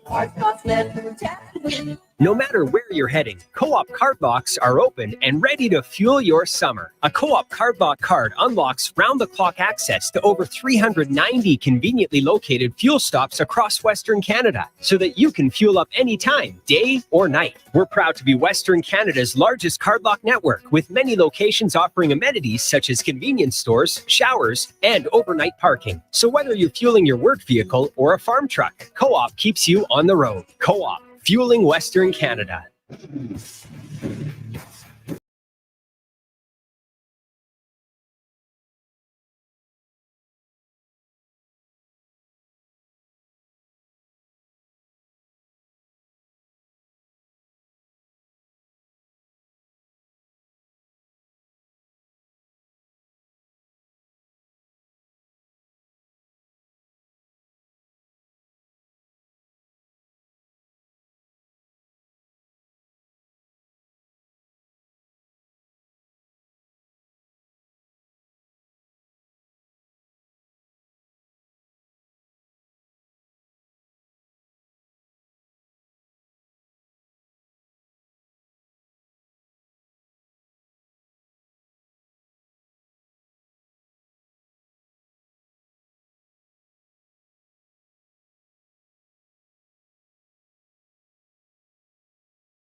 The Jason Gregor Show, presented by PlayAlberta.ca. Live on Oilers Nation YouTube and Facebook, Sports 1440. Those streaming, sports1440.ca. As well, download the app, whether it's Stingray app, iHeartRadio, or Radio Player. Got them all there. Thanks for listening. Thanks for watching. Thanks for consuming the show. Very much appreciate it. It's time now for 5 questions brought to you by The Brick, as the savings just keep on coming. How about 40% off mattresses till the end of the month? Or you can get 25% off bedroom and dining packages only at The Brick and thebrick.com. It's time for 5 questions on the Jason Gregor Show. Okay, question number 1 here. I know we're not the biggest ESPN guys. Had our issues with ESPN and their top 100 athletes. Talked about it with Carrie yesterday, but they have released a list of the NHL teams that added and lost the most this offseason. Chicago was number 1 for most added value, and Vegas was number 1 for the most lost. Do you agree with the list? Do you agree with those top 2 teams, or do you think it should have been 2 other clubs? Yeah, I guess it's easy to pick a team like when you're near the bottom and you're the second worst team in the NHL. So you have way more room to grow. So I guess in theory, it's hard to argue with Chicago. Nashville, I think, added a lot. Washington, the one I would say that they actually, I was surprised, they put the Toronto Maple Leafs have added a lot. Yeah, I don't know. Oliver Ekman-Larsson, Chris Tanev, sure. But they lost Tyler Bertuzzi. They didn't really replace him. And like Stolarz, yeah, I guess. I don't think goaltending was a real issue for Toronto last year. So I was more surprised that they had them 5. That's probably the one that surprised me. Question number 2. The Open Championship begins tomorrow. Do you have a favorite to win it? I don't have a favorite to win. Like, it's easy to pick Scheffler. So I always try to avoid the obvious ones. Hey, I'm picking Scotty Scheffler to win. Oh, I can't believe it. You went right on a limb. So for a pure storyline's sake, I'm going to go with Rory. Because of after the monumental collapse, the last one, And the fact that he hasn't won since 2014 a major, I'm going to go with Rory. Not a favorite, though. I guess I should also correct myself. Technically, it starts tonight at 11:35 our time. That's when the first guys tee off. Question number 3. Former Alabama coach and college football legend Nick Saban made headlines when he picked Texas and Georgia to play in the SEC championship game this season and not his former club. Which 2 teams do you think will meet in the SEC title game this year? Well, how could he pick his former club? That's like saying, hey, I didn't mean anything. I know. I know. They still have Jalen Milroe, though. I guess that would be the one reason you could point to. Yeah, but also, if he picks his former team, he just gets ripped on probably even more. I know. So. He was in a real lose. Yeah, like Texas and Georgia. Ooh, that's you're the big college guy, so who would you have picked? I really, really like Ole Miss this year. I think it's going to be Georgia for sure. They'll probably cakewalk there, but I really like Ole Miss. Lane Kiffin seems to take steps every single year. Jackson Dart's coming back, who's a guy I think is really underrated. He's their QB. Like him a lot. They have a good receiving core. Jordan Watkins. I got to roll with Ole Miss to get there. Okay.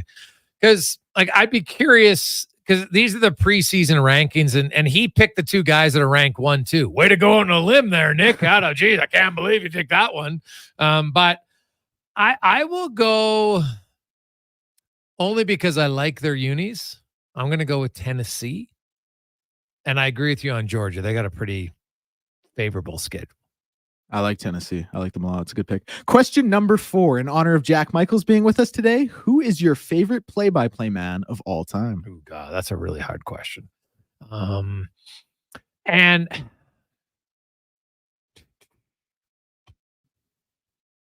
yeah, it's hard to go for me because that's who I grew up with and I listened to. And you got to remember that there wasn't like nowadays, the games are on TV, so you get both sometimes, right? You can listen to radio or TV, right? There's just more broad, like it was Rod Phillips. And that was really it used to get like 10 games on TV. And Rod was just so fiery and passionate. So I'd have to go with Rod Phillips. You? Well, people are going to hate this one, but for me, it's Chris Cuthbert. And it's because watching the CFL growing up with him and Glenn Suter, I just loved it. I thought he had such a way of, personifying the game. I thought he had a great voice, did everything really well. Now, obviously, we know how he did the hockey broadcast these past playoffs that some people weren't too happy about. But as a kid, he was the guy who really grabbed it for me. So I'd have to go with Chris Cuthbert. Or people were complaining about Cuthbert, really? Well, they wanted Jack. Yeah. Yeah. Okay. But that's in the early round. Jack's not going to get the Stanley Cup. No, final yeah, it was the Vancouver round. Yeah, sure. okay. Yeah. I also love Brad Nessler. Does the SEC on CBS college football? I think he's a really good guy. Question number 5: what is one movie or TV show you haven't seen that makes people kind of stop and say, "What? Are you kidding? You haven't seen that?" Go ahead. For me, this is a crazy one because I think I've actually I've been in conversations with people where it's come up, and I've definitely 100% referenced the fact I've seen it and lied a little bit, but I've never seen the Lord of the Rings trilogy, and I think I would really like it, but it was just never one I got around to. Really? Yeah, that is really good stuff. I love Lord of the Rings. I was actually watching it the other night. I know I would like it. It's so long. I just haven't found time. I guess I don't know. Yeah. Mine would be Breaking Bad. Jason, you got to do it. Yeah. It's so best thing ever put to screen. I stand by that. Really? Movies, clips, sketches, TV, best thing ever put to screen. But it's like period. 7 seasons, isn't it? I think it's 5. Oh, okay. It's only 62 some episodes, I think it is, and it's well worth it. I can't recommend it enough. Wow, okay. Yeah, that would be the one. I don't know, you know what? And it's like I never saw The Office live originally because I was working nights at that point. So, and I never really heard about it, but I've watched it since, watched it all later, and I loved it. So, because a lot of people told me for Breaking Bad, you got to get past the first season and then it's really awesome. Is that fair?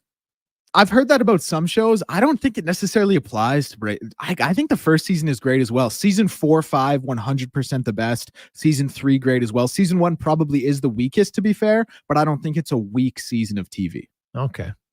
All right. We shall see.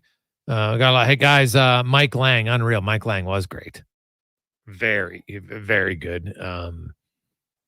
There's lots to me, it depends. Ed Whalen for Stampede Wrestling was outstanding. Just, he added a lot of flair and character to the broadcast. obviously I never listened to him do Flames as a kid because, didn't get the station out here. So I never, when I saw, like, I remember being like, he does hockey. Like, that's probably what blew me away more. But for me, Ed Whalen was a wrestling guy. That was the most connected that I had to him. I thought he was fantastic. And then, like, if I look, obviously Vin Scully is a baseball guy. When you got to listen to him, he was iconic as a baseball guy. So lots of good ones for sure.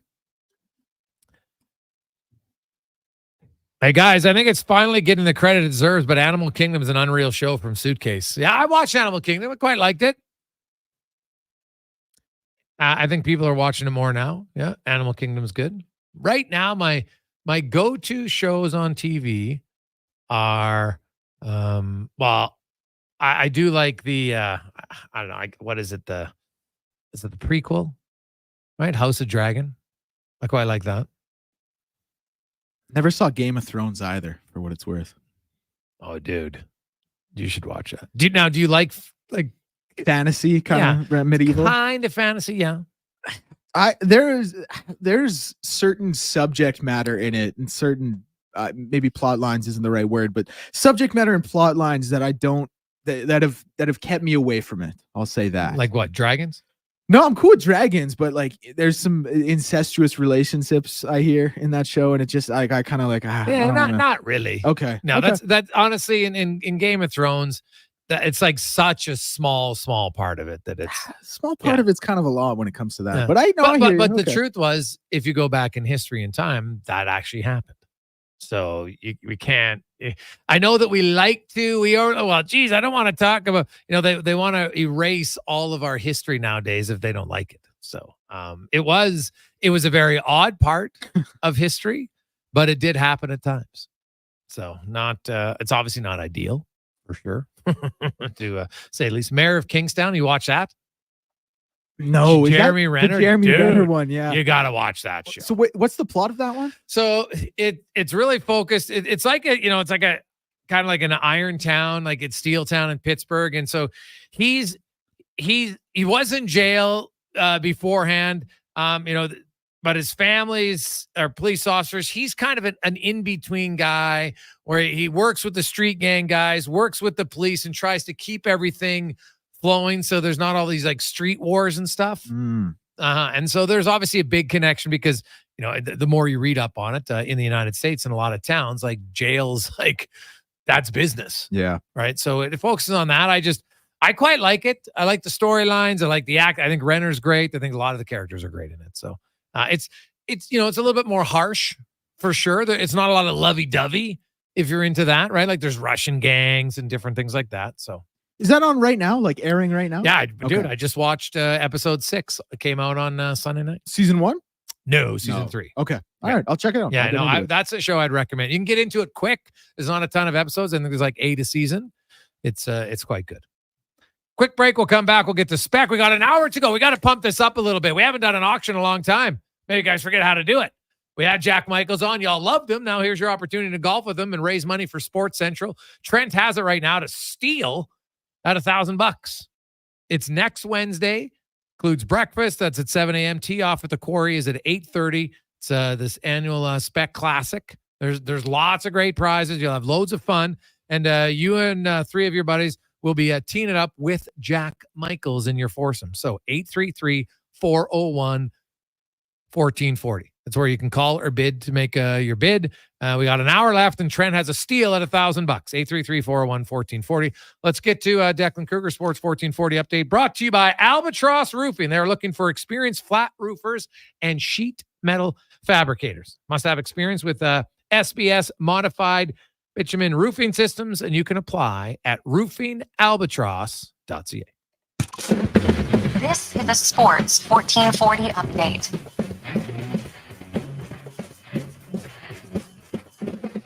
And for your Sports 1440 update, we start in the NHL, where the Carolina Hurricanes have placed Evgeny Kuznetsov on unconditional waivers for the purpose of terminating his contract.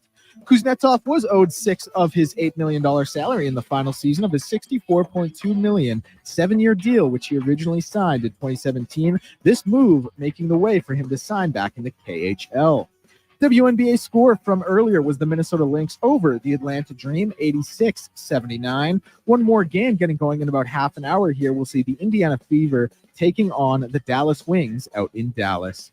The Open Championship tees off tonight at 11:30 our time. The first Canadian to tee off will be Nick Taylor just after 1 a.m. at 1:03. Adam Hadwin will be following an hour later at 2:14 a.m. and Corey Connors will be teeing off at 5:20. News out of the NFL as the Denver Broncos have given guard Quinn Meinerz a 4-year, $80 million contract extension. Meinerz started all 39 games since being selected out of Wisconsin in the third round of the 2021 NFL Draft. And NBA news, the Dallas Mavericks say Kyrie Irving is recovering from a broken hand that will keep him out 6 to 8 weeks. Timetable for the beginning of the regular season not expected to be affected. That's going to do it for us here in Hour 3 of the Jason Gregor Show. Hour 4 is on the way. We will hear from Rogers Sportsnet's Mark Spector. I'm Declan Kruger, and this has been a Sports 1440 update. Sports 1440 in West Edmonton Mall and Wetaskiwin. CKJR is a Stingray radio station. Download the free radio player app and listen wherever you go. The cheesy burger pizza is back at Papa John's. See what happens when you ask for it? Boom! Finally, it's on the menu again for a limited time. Get all the items in the cheesy burger trio or choose between the large cheesy burger pizza for $18.99, cheesy burger papadilla for $9.99, and bacon cheesy burger papa bites for $8.99. All made with sizzling beef, dilly pickles, ooey gooey cheese, and burger sauce. That's right, burger sauce. Get it before it's gone. Better ingredients, better pizza. Better get you some cheesy burger pizza at Papa John's. What a season. What a ride. Congratulations on an incredible season from GS Construction. Whether you're a laborer, pipe layer, or pipe layer's helper, lead hand, operator, top man or woman, or water and sewer foreman, GS Construction has room for you on their team. GS Construction, celebrating 50 years of laying the groundwork of Edmonton and communities throughout Alberta. Let's get to work. Get started today at gsconstruction.ca. The 100% Canadian beef McDonald's Western Barbecue Quarter Pounder is quite the mouthful. So, who better to sell it in 30 seconds than a 100% Canadian auctioneer? Oh, mercy, it's back. 100% Canadian beef, topped with delicious smoky barbecue sauce and bacon. Who wants bacon? We got hickory smoked bacon strips, crispy onions. Who wants pickles? Not one down, better than 2 slices of processed cheddar cheese, served on a toasted sesame seed bun, and it's sold for a limited time at participating McDonald's restaurants in Western Canada. Legacy Heating and Cooling is still the #1 company for families who don't want to see dad in his underwear. Come on, we warned you about a heat wave a while ago, and lo and behold, here we are. So call Legacy now before the heat wave convinces dad to cool down in a kiddie pool in your front yard. Yeah, we've still got air conditioners in stock, and yes, you won't have payments or interest for 1 year. Keeping dad from bathing in public during a heat wave. That's how you save your legacy. Legacy Heating and Cooling. At Toyota, we understand life's full of winning moments, like plugging in a USB correctly on the first try. Nailed it. We've also designed our award-winning lineup of vehicles to fit seamlessly into your life from the first time you get behind the wheel. It's time for everyday wins. It's time to Toyota. Lease a 2024 RAV4 LE all-wheel drive from $96 weekly for 60 months at 6.49% with $3,999 down. Visit shoptoyota.ca or your local Prairie Toyota dealer today. Stingray All Good Vibes with Prime Video Channels is your ticket to thousands of concerts and karaoke songs. Benefit from the Prime Day promotion between July 10th to 17th. Subscribe today to receive 2 months of service at 99 cents per month. Go to primevideo.com/Stingray for concerts, karaoke, and more. Prime subscription is required. Hey, Elks fans! Jackpot! Touchdown! Get on the Elks party bus for every home game at On the Rocks for only $35. Included is a game ticket, round-trip transportation, and a prepaid Coors Light. Reserve your spot now at ontherocks.com. And OTR is your go-to for every Euro Cup game. With $5.25 Heineken. Their first major trophy. It's the ultimate football experience. Canadian or European. Only at On the Rocks. Jasper Ave and 118th.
Orders Nation, YouTube, and Facebook. Oh, that is such a classic song. Think of Rocky. Now, I don't know if they even do this in high school anymore. By the way, welcome back to the Gregor Show. Air band. I don't know if they do it in high school anymore, but we had like an air band competition. We were in grade 11, I think. No, that might have been grade 10, our grade 10 one. And we did Eye of the Tiger, Survivor. And so one of our buddies, Karen Adamson, he was black. And so we set up like a ring. And so we had two of our buddies, one was Rocky and the other one was Ben was Rocky, Al was Drago. And then two of our buddies were like the corner guys.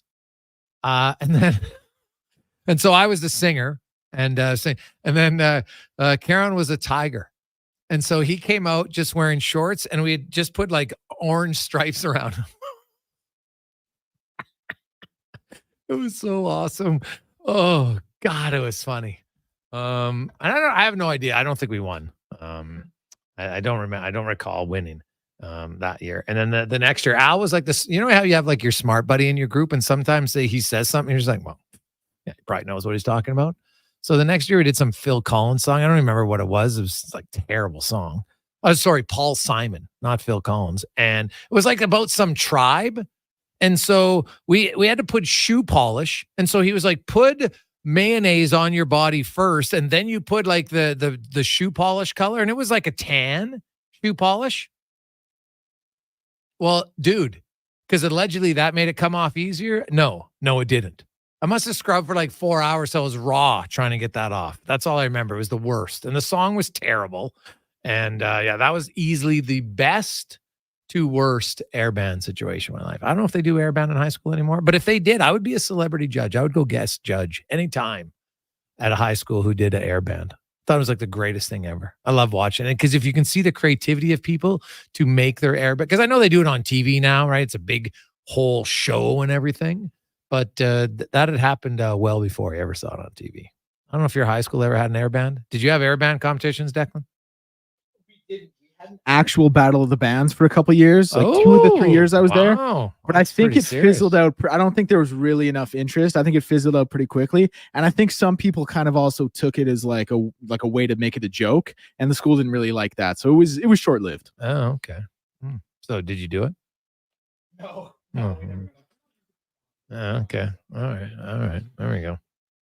Let's get to the spec report brought to you by GS Construction, who are hiring right now. If you are, hey, you know what? You're just getting out. You want to get into a great company. They have promoted so many of their top foremen now, CEO, GMs, all started at the bottom and worked their way up. They love promoting from within. That could be you in a few years. Go to Indeed.com and look up GS Construction. Mark Spector joins us. Spec, did you ever do air band in high school? Buddy, I did real band in high school. I went to Shep and JP, two large high schools. Did you get kicked out of one? How'd you have to go to both of them? Because I went to Shep for 10 and 11, and I became quite involved in the band. And the band at Shep wasn't that good. And at JP, they had a really good program. So I had some buddies in a band over there. So I went to JP for grade 12. Okay. So at my high school, we had actual like real band. And then we also had, there was always enough like rock bands around that oftentimes we'd have a little bit of a battle of the bands and have, 2 or 3 different bands would play in actual rock bands, grade 10 and 11 and 12. I'm not telling you it was good, but it was real and they were really playing and singing. Okay. And I'm not sure if any of those guys ever got rich and famous. I know I haven't played my trumpet since about grade 12, so I'm not sure where that left me. I did get 30 credits in high school out of 100 from band though. Like I didn't even have to take phys ed 30, man. Band was good to me in high school, boy. It got me through. It's the only thing I liked in school, to be honest. Yeah, well, that's fair. Totally fair. Now, a few things. First of all, tell us about your tournament. Trent right now has a steal at $1,000 to golf with Jack Michaels next Wednesday at the Spec Classic. Tell us about it. Well, we've been doing this now for 11 years, Jay, and you know what? Like you're a guy, with your forum, you've done a hell of a job raising money for charities and putting money back in the community. And I always say, like, my hat's off to you. And this is sort of my thing that I do. I've been fronting this tournament with a lot of help from a lot of people for 11 years now. And we've raised, we're somewhere near $1.3 million or something like that over the years. Yeah, it's been good. Sports Central counts on this tournament to make some money. And we put, roughly 10,000 kids a year, either in sports equipment, on a bike. The story goes out there. Alfonso Davies and his brother came in to see us when they were little tiny kids. They needed bikes to get to soccer practice, so we set them up. And you might have heard of Alfonso Davies. He's doing okay now. Yep. So our tournament's been a good one. We're well organized. We go 27 holes at the quarry. I want to say thanks to we got volunteers, and Samantha Kelch is our she organizes the thing, and it's unbelievably well organized, and a bunch of celebrities are there. It's a good time. There's a lot of food and a lot of drink. We got 27 holes, and I think 27 holes have somebody on there feeding you or giving you drinks or doing something. It's a big day, and if you want to golf with Jack Michaels, this is your chance. It'll be a fun day on Wednesday, and I think it's only supposed to be about 32 degrees, so it's kind of cooling off just in time for the tournament, Jay. Yeah, no, that's we are in a little bit of a hot spell to say the least right now. So if you want in, 833-401-1440, 833-401-1440. Trent currently has it at $1,000, which is an absolute steal. So there you go. Now, a few things, Spec, to discuss. I don't know if you're a big follower of lists or not. ESPN's come out with their top 100 athletes in the 2000s.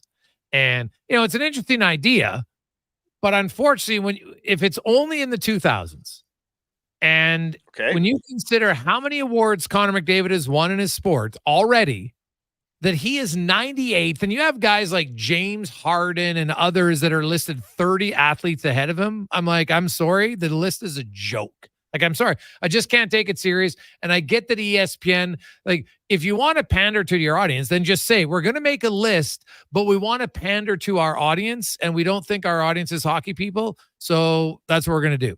Because to put like Jason Kidd, guys who have never won major awards, not leading the league, doing anything, and they're ahead of McDavid. Like, I get if McDavid's not in your top 10, fine, because I get where, your bread is buttered. I can but at least show that you have some semblance of understanding of the game.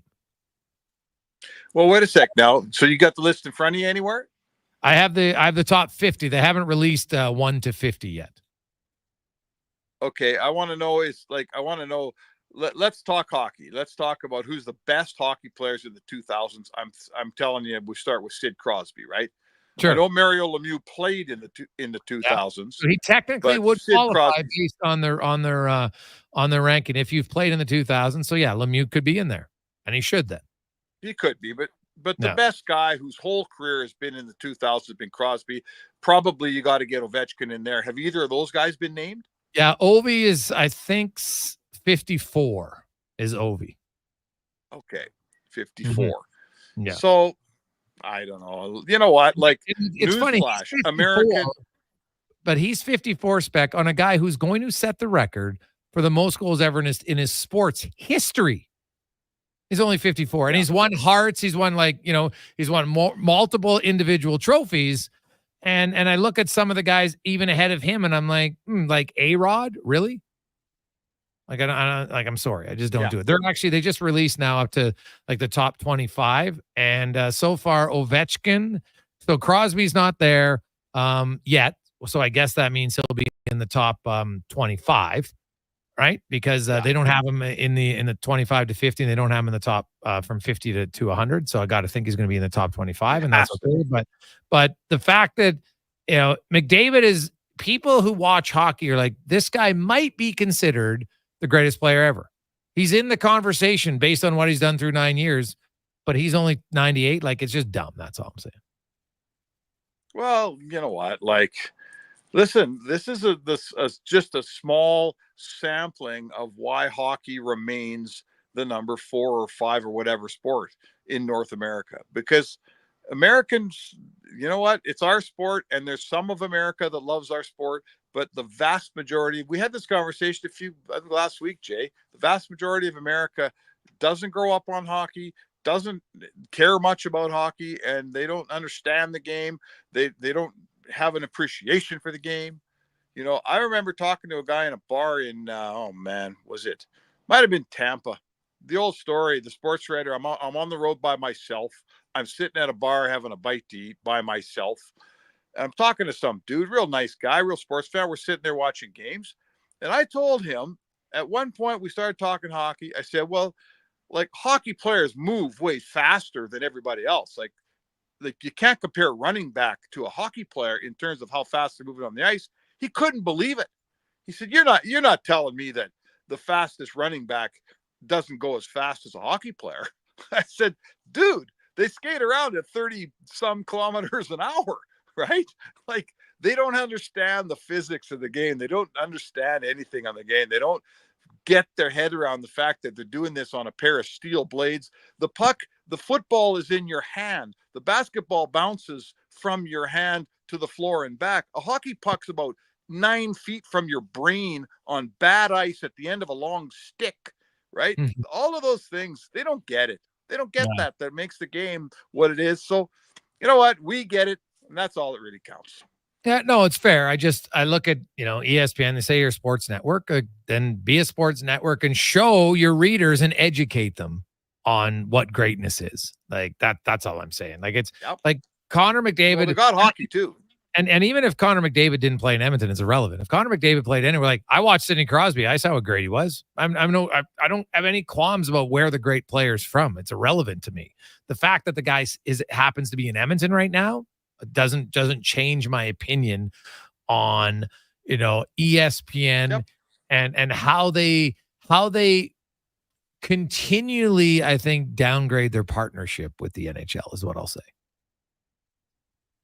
Yep, that's fair. That's fair. You'd think, I know in the TV world, Sportsnet doesn't give the CFL a ton of love because it's a TSN product, and TSN doesn't give a lot of things a lot of love that we produce. That's how TV works. So I'm surprised that ESPN isn't pumping hockey a little more than they are. Yeah. Mark Spector joins us. Spec, the Oilers GM search, it sounds like, 10 days, 2 weeks. And Jeff Jackson's been very open from day one that for him, being the GM, you're there every day.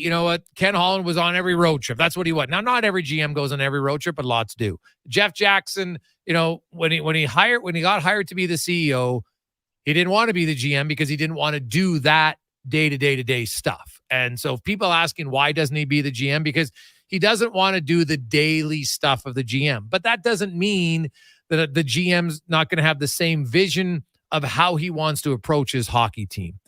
Are you getting any insight into where he might go? Because I've reached out to a lot of people. I'm not getting a lot, to be completely honest. He's done a good job of keeping it quiet. Well, that's I think we got to get used to that with Jeff Jackson, right? Like, we just came from 5 years of Ken Holland, where if you wondered what was going on, you just phoned him and he'd tell you what, some portion of what you wanted to know. And Ken Holland was a very open book in running the Edmonton Oilers. This is Jeff Jackson's a different cat. As a reporter, I've got as good a relationship as I could build with Jeff Jackson, but he's not handing me information. I'm not having 20-minute conversations on the phone with Jeff Jackson here. I'm here to tell you. So you say you're having a hard time getting a read on what's going on. I'm having a hard time getting a read on what's going on because this guy's he's a pretty closed book. And I would say to you that this is a hire, Jason, that, this isn't like when a GM's going after a player, now he's got to engage all his scouting staff, and he talks to his head scout, and then he's got guys out there scouting the player, and it gets around the organization who they're looking at. In this case, the president is hiring a GM, and I'm not sure who he's reaching out to other than permission from a guy like Daryl Cates. I don't think there's a lot of heads around this table making this decision. Now, I could be wrong, but it's certainly not leaking out there. I'm not hearing any of the big boys getting this stuff. I'm not getting it. You're not getting it. I'm not sure if anyone's going to get it until Jeff Jackson pulls the trigger. He's a pretty private guy. Yeah, and I'm fine with that. But now, granted, I don't try to be an insider, so maybe that's why it doesn't impact me. But I've talked to even guys who do, and they can understand it. Some organizations like to run things, and you know what? When it comes out, he'll discuss it. I can see. My sense was originally that it might not be internal. I'm still not 100% sold on that, but we'll have to see. And I don't. The one name though, Spec, that I think has quieted down a lot. I'd be surprised if it's Bowman. I'll just say that. And I'm not even sure. Yes, I would be surprised. Bowman, right? Because I've heard some rumblings that part of their deal was that his first gig back can't be as the GM. So I haven't got that 100%. That's what we've all heard. But I've heard that from a few places. No, we've heard that, and that's interesting. Now, I don't know. Listen, if he wanted him bad enough, he could hire him as an assistant to the president and give him all the all the GM jobs. Mm-hmm. Right. Yeah. So if I want to say that if that hire was going to happen, it probably would have happened by now. So, honestly though, like I won't, I'm not going to come on your show, Jay, and tell people I know things I don't know. I don't know where Jackson is on this thing. And I'm surprised it's taken this long. I can read the tea leaves and say to you that if it was going to be Bowman, we'd have heard about it by now and we probably would know. So I suggest, I feel like I'm on your side on this. I think it's going to be someone else, but he's done a good job of keeping us all in the dark. That's his job. I'm not criticizing him here. He's done a good job. And it's also the time of year when a whole bunch of guys aren't paying attention in terms of our business. Like I'm at the lake, LeBrun's not working. Elliot Friedman's taking time off. Darren Dreger's taking time off. Those are the guys that break these things. And I'm not sure how hard any of those guys are working this month. Yeah, no, that's fair. The other thing, I look at this job, and I don't know if maybe I'm downplaying it, but this might be the best time ever to get hired as a GM in Edmonton. Like honestly, look at I guess the only pressure will be is to not derail it, but clearly the support group that they have, led by Jeff Jackson, and obviously, Ken Holland helped build this team up. They're a competitive team. They got two of the best players in the world. Players want to play here. That's a fact. Jackson's and the group have been able to negotiate with them. There's some things that you can't put a price on. When Adam Henrique says his wife's like, oh my God, I've never experienced the playoffs. This is amazing. Can't really put a price on that, right? So I just think you come in as a GM here, and it's more like he might be the GM who gets his name on the Stanley Cup with doing the least amount of work, right? Like kind of like if you go back and look at Stan Bowman's first Stanley Cup in 2010, honestly, like go back and look at the roster and look at the moves they made. Like he didn't make any substantial move that led them to win the Stanley Cup. The team was set up by Dale Talon, but Dale Talon's name that he doesn't get it, right? It's Stan Bowman. No, I think that, and that's a template, that Chicago team. I mean, they won a cup, they tore down. They won a cup, they tore down. I don't think that the Oilers are in a spot where they're going to have to tear down as such, because they've got all these older guys on 1 and 2 year contracts. So they're not where Chicago was back in 2010 and 11 and 12 and 13. But it will take some savvy GMing here to replace, like, all these guys are getting older, the Henriques, the Perrys. You're going to have to find the next Henrique, the next Perry as time goes on here. And you're going to have to convince guys. They're going to want to keep this template, Jay, going for a while here, where you kind of just rent older players to help their core group along. Free agency isn't in Edmonton what it used to be. You're not signing guys like Hyman for 7-year deals, right? Now free agency is going to be about finding that right guy, like they did this past year with all these older guys, like veterans like Brown and Janmark and Perry and Henrik, all taking shorter term deals. So you're still GMing this team. It's just a different type of GMing, and I'm not sure there's an equivalent around the league right now to what's going on here in Edmonton. Is that fair? Yeah, no, I would agree. I think that is. Spec, have a good one. Mike came in at 1,100. Trent's now back in at 1,200, so we're up to 1,200. We want to keep pushing that up. 833-401-1440. Tee it up with Jack Michaels next Wednesday down at the Quarry for the Spec Classic. We'll see you there, Spec. Have a good one. Hey, thanks for doing this, Jay, and everybody out there. Thanks for supporting Sports Central for us. Quick break. When we return, we'll get to the oil report. We'll update you on what is going on around the Oilers and the Gregor Show, presented by PlayAlberta.ca. Rule number 62. Never miss a free pancake breakfast. It's unheard of and, frankly, a little upsetting. Summer in Alberta has its own set of rules. And if you're looking to add a little extra fun, Play Alberta has it all.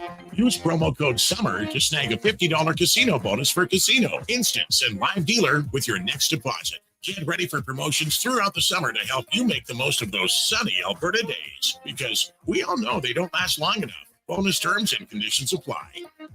The Bricks Appliance Super Sale is here for all your home outfitting needs. Check out amazing deals on all major appliances, like chest freezer starting at just $199 and washer and dryer packages for under $1,500.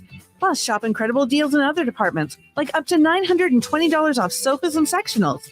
This summer, the Bricks Appliance Super Sale has got you covered, whether you're looking for items as big as a fridge or as small as a kettle. Some exclusions apply. See in-store for details. The Brick, saving you more. Johnson, whoa. Hi, Dennis from Weiss Johnson. Everyone loves summer, but it's hard to enjoy fun in the sun when you're exhausted. Tossing and turning all night long, one can't sleep when you overheat. So cool things down with a new Goodman air conditioner, installed by the pros from Weiss Johnson. Your family will enjoy comfortable slumbers for years to come with a Goodman air conditioner in your home. Weiss Johnson, serving Edmonton and area since 1977. Visit wjcools.com today.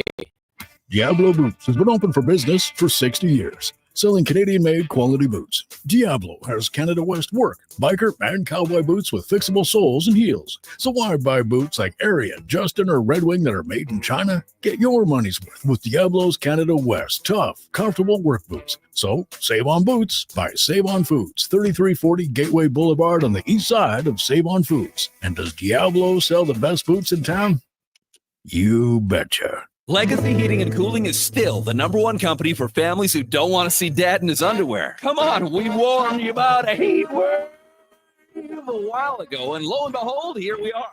So call Legacy now before the heat wave convinces dad to cool down in a kiddie pool in your front yard. Yeah, we've still got air conditioners in stock, and yes, you won't have payments or interest for 1 year. Keeping dad from bathing in public during a heat wave. That's how you save your legacy. Legacy Heating and Cooling. The Junior Prospects Hockey League is entering its 3rd season of gameplay. The JPHL now offers academic and athletic opportunities in the 14U, 15, 17, and 18U age divisions. All JPHL games are broadcast live on Silent Ice TV with a showcase-style game schedule and high level of travel and accommodations for its team, staff, and players. To learn more about why the JPHL is the fastest-growing elite hockey academy stream in Western Canada, visit juniorprospectshockeyleague.com.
1240 Oilers Nation YouTube and Facebook. If you missed it earlier today, we had Jack Michaels in studio for Who Is It Wednesday. Really enjoyed that interview with Jack, talking about his career path from Ithaca to the West Coast Hockey League, to the East Coast Hockey League, and then to the National Hockey League. Of course, back once again, as he said, there's always been one of your friends who has to think outside the box. So that was him. Maybe a few years later, regrets it. But, nonetheless, growing up in that area, everybody was a Steelers fan, but he was a Browns fan. Yikes. Back did not work. Hey, guys, if Kuznetsov agrees to a buyout, how can other teams not get a player to agree to it? I don't understand. How does this work? Fill me in. Thanks, from Mike. 50. Mike, how it works is he would go to the team and say, hey, I'd like to get out of my contract. The team looks at it and is like, well, this is a player we probably, you know what? We don't want him here. Or if he really wants to go home, it has to be a mutual termination. And it's rare. Like, he was owed $6 million. He got his $2 million signing bonus on July 1st. And then he was owed $6 million, split evenly, $3 million from both, at least in cap space, but $3 million in money and $3 million in cap space from Washington and Carolina. And so he mutually agrees. Now it's off the books. So it's a win for the teams. It's a win for him. Now, he can go to Russia, and that's where he's going to play. Like, the report came out from that he was signing an SKA, I think it was yesterday. The reason other players don't do it is they don't have another situation. Like, now, if you were making $1 million with a team and you just felt like, you know what, they don't really like me, I don't want to be here, that could happen. It's just rare, right? Which player is going to walk away from $1 million? None will, unless they have another contract in place. So you couldn't. Now you can't, my understanding, you can't terminate a contract in the NHL. Like, you can do a buyout, but this is a termination, so it's different. I don't think you can terminate the contract and then he goes and signs for less with another NHL team. That I don't see happening, right? I got to double check on that, but I'm 99% certain that you can't do a mutual buyout and then the guy just signs somewhere else in the league, right? That's why you don't see it very often. You see a lot of the players who do these mutual buyouts. Either it's a person in the minors who's been on a team and, is getting paid the AHL. He's never going to play. They don't think he's going to play. So they mutually agree it loses a spot on the 50-man roster, and then they go play in Europe.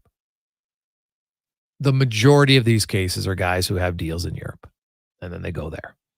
So, like, for Carolina, this is a fairly big win, right? Now, the San Jose Sharks and Kane situation was different because Kane didn't mutually agree to that, right? Just like Corey Perry, right? Corey Perry, they terminated the contract. It was different than a mutual buyout. All right. And then remember, Corey Perry, behind the scenes, they clear that up with Chicago, and he got he got more of his money. So that's how it works there. But Kane, remember Kane and the Sharks, there's court case and everything like that. So that was different. I know it's weird. There's all these kind of unique different situations, but he has contracted terminated because of basically the San Jose Sharks said that he violated terms in the contract. That's not what Kuznetsov did here. So if you get yours terminated, not mutually bought out, different. So there you have it. Hey guys, what's the golf? It's 4 of you golf with Jack. Okay, that's how it works. Okay. 833-401-1440. So fivesome is really what it works out to be. Hi-oh! But yes, it is a fivesome. So 4 of you with Jack. Trent currently has it at a bargain at $1,200. Okay. It's next Wednesday. Breakfast at 7, 8:30 tee off. at the Quarry. So, and it's all in support of Sports Central. 833-401-1440. As we get set for hey guys, I'm curious. I'm a big baseball guy. What do you think of the race in the NLL? And who do you guys like in the second half? Do you see anybody coming in or falling out of the playoff race? Thanks. That one comes from Daniel. Well, Daniel, if you look at the wild card race in the National League, is definitely more exciting because currently the Mets have the final wild card spot, and Arizona's a game back. San Diego's a game back. Pittsburgh's a game and a half back. Cincy and the Giants are 3 games back. And even the Cubs at 3.5 aren't like totally out of it. So now I haven't done a deep dive into the schedule, but the Giants are getting healthy and just got a few guys back right before the All-Star break. So I think that's a team that could make some hay. I look at Pittsburgh and their 2 top starters, and I'm like, could they will them into it? They might. Just the problem is they don't have a lot around them. I think the Diamondbacks might be the biggest disappointment so far after what they did last year. So if I had to pick a team right now today in the NL that I'm picking to get into the race, I would pick the Diamondbacks. I think they've underachieved a lot to this point, and they can get better. Now, a lot of it will depend on, you could just make one acquisition that could be the difference for a lot of these teams. Are so close together. Like the Cardinals are only a half a game up on the Mets. Like they have 50 wins. The Mets have 49. The Diamondbacks 49. The Padres 50. They played a few extra games. Pirates have 48. Like we're talking lots of teams really close. Now in the AL, a little bit different because Boston is absolutely rolling as of late, and now they own the second wild card spot. They could catch the Yankees. I wouldn't be surprised at this point if they catch the Yankees for the first wild card spot. But KC, the Astros, the Rays, maybe. Like Detroit, I don't see it. So now if KC is going to come in, who's going to go out? If I had to pick, it might be the Twins. I'd love to see the Yankees. Like that would be awesome for me. But I don't like the Yankees. So I'll admit that that's a complete biased pick. So, Dak, what about you? Anybody you like to go in or out? Well, I'm a big Cincinnati Reds fan. I don't know if you knew that about me. It started about 4 months ago when I asked Donovan which NL team should I cheer for, and he said the Cincinnati Reds. So they're 3 games below 500 right now, but Ellie De La Cruz, most electric player in baseball, 46 stolen bases, instant offense, instant electricity. I'm not saying he's going to rally the boys and get them into that wild card spot, but I would love if it happened. And just to echo what you said, somewhat like, listen, people might look at the Diamondbacks, see them second in the NL West, and think, hey, what's wrong with that? But a game over 500 with 97 games played, not good enough for that team. Completely agree with that. Back to the original question, Cincinnati Reds are going to get there. Spencer Steer, Ellie De La Cruz, all day long, every day of the week. De La Cruz is an exciting player, man. Like really gifted player. So you're taking them 3 games. They got to jump a lot of guys, but they got some work to do. But if you look at their run 4 differential, they should be up higher than where they're at. Like they have a plus 38 run 4 differential, and the Cardinals have a minus 38. The Cards are 50 and 46. The Reds are 47 and 50. Yeah. Now I know some of those games are blowouts, sure, but usually that number sorts itself out. Yeah, they lost some huge games early. I will say, part of that now is that they're losing games a lot closer. We're not hanging banners for losing games close, but it is certainly frustrating to look at that run differential, see nearly a plus 40 margin and still be 3 games under 500. So like I said, some work to do, but I got faith the boys can do it. It is my first full season as a Cincinnati Reds fan. I want to see some magic. I want to see a wild card berth. I like the fact that you just, someone said, hey, I need a team, and you picked the Reds. I can respect that. It was Donovan over there. Yeah, I said, what team should I cheer for? He said, they're young and exciting. I said, good enough for me. There you go. Now I got an Ellie De La Cruz jersey coming in the mail. They're not a front runner by any stretch of the imagination. So it's not like you're picking, hey, you know what? I'm going to cheer for Boston or, even Baltimore, though, they haven't won a lot. They're kind of the lovable losers. It's a little better with them. Yeah, like it's many years away from the, when they were a dominant team. We're talking decades, like, when Low Tide was a teenager. So, well, maybe a young adult. Let's be real here. So there we go. Hey, Scotty says, boys, don't sleep on the Giants. Yeah, that's what I said. The Giants, they get some healthy bodies back. I think they have a chance. The NL playoff race, I've said it before, I think it sets up right now to be one of the best races in baseball we've ever seen. Now, some might say it's a little bit of a turtle race because none of these teams have great records. Valid. Lots of them just hovering around 500. But when you consider St. Louis, the Mets, the Diamondbacks, the Padres, the Pirates, the Reds, and the Cubs, all are within 3 wins. That's a pretty good race. And there's only 2 playoff spots for how many? What did I just? So 2 playoff spots for 8 teams. That's pretty intriguing. Quick break. We'll come back, wrap things up. If you want to get in on the bid, Trent has an absolute steal right now at only $1,200. So let's get that up a little bit. 833-401-1440. The cheesy burger pizza is back at Papa John's. See what happens when you ask for it? Boom! Finally, it's on the menu again for a limited time. Get all the items in the Cheesy Burger Trio or choose between the large Cheesy Burger Pizza for $18.99, Cheesy Burger Papadilla for $9.99, and Bacon Cheesy Burger Papa Bites for $8.99. All made with sizzling beef, dilly pickles, ooey gooey cheese, and burger sauce. That's right, burger sauce. Get it before it's gone. Better ingredients, better pizza. Better get you some Cheesy Burger Pizza at Papa John's. We've finished construction of our gamma radiation containment facility. Is it up to code? Is it going to be safe? Sounds like a job for the men and women of Action Electrical. Testing team reporting. We test your commercial operations using tools like infrared to ensure safe operation. Trust us to prevent potential calamity before it strikes. Facing an electrical menace? Call the men and women of Action. Operating throughout Alberta at actionelectrical.net.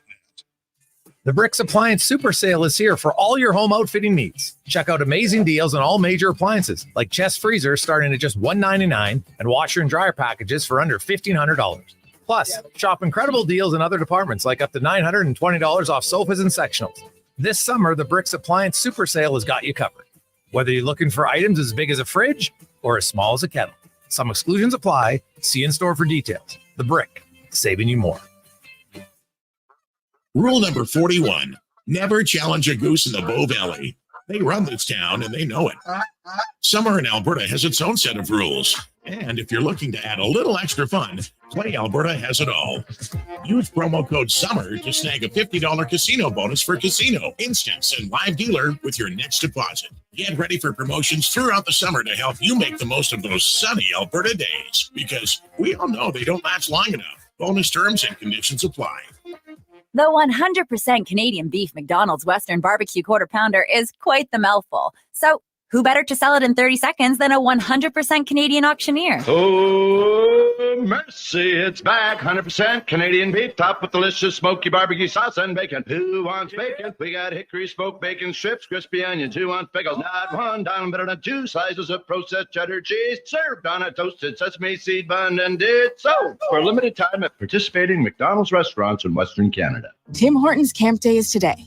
Buy any hot or iced coffee, and 100% of proceeds help change the lives of youth in need. Order on the Tim's app, and don't forget, the bigger the coffee, the bigger the donation. See you at Tim's, at participating restaurants in Canada. At Toyota, we understand life's full of winning moments, like winning shotgun in an epic game of rock, paper, scissors. Boom, paper covers rock, Carl. And we design our award-winning vehicles with your needs in mind, giving you a front row seat to all life's victories. Except you, Carl. You're in the back. It's time for everyday wins. It's time to Toyota. Lease a 2024 Tundra 4x4 double cab SR5 from $159 weekly for 60 months at 5.99% with $6,599 down. Visit shoptoyota.ca or your local Prairie Toyota dealer today.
Open Championship. Doesn't it tee off at 11 our time?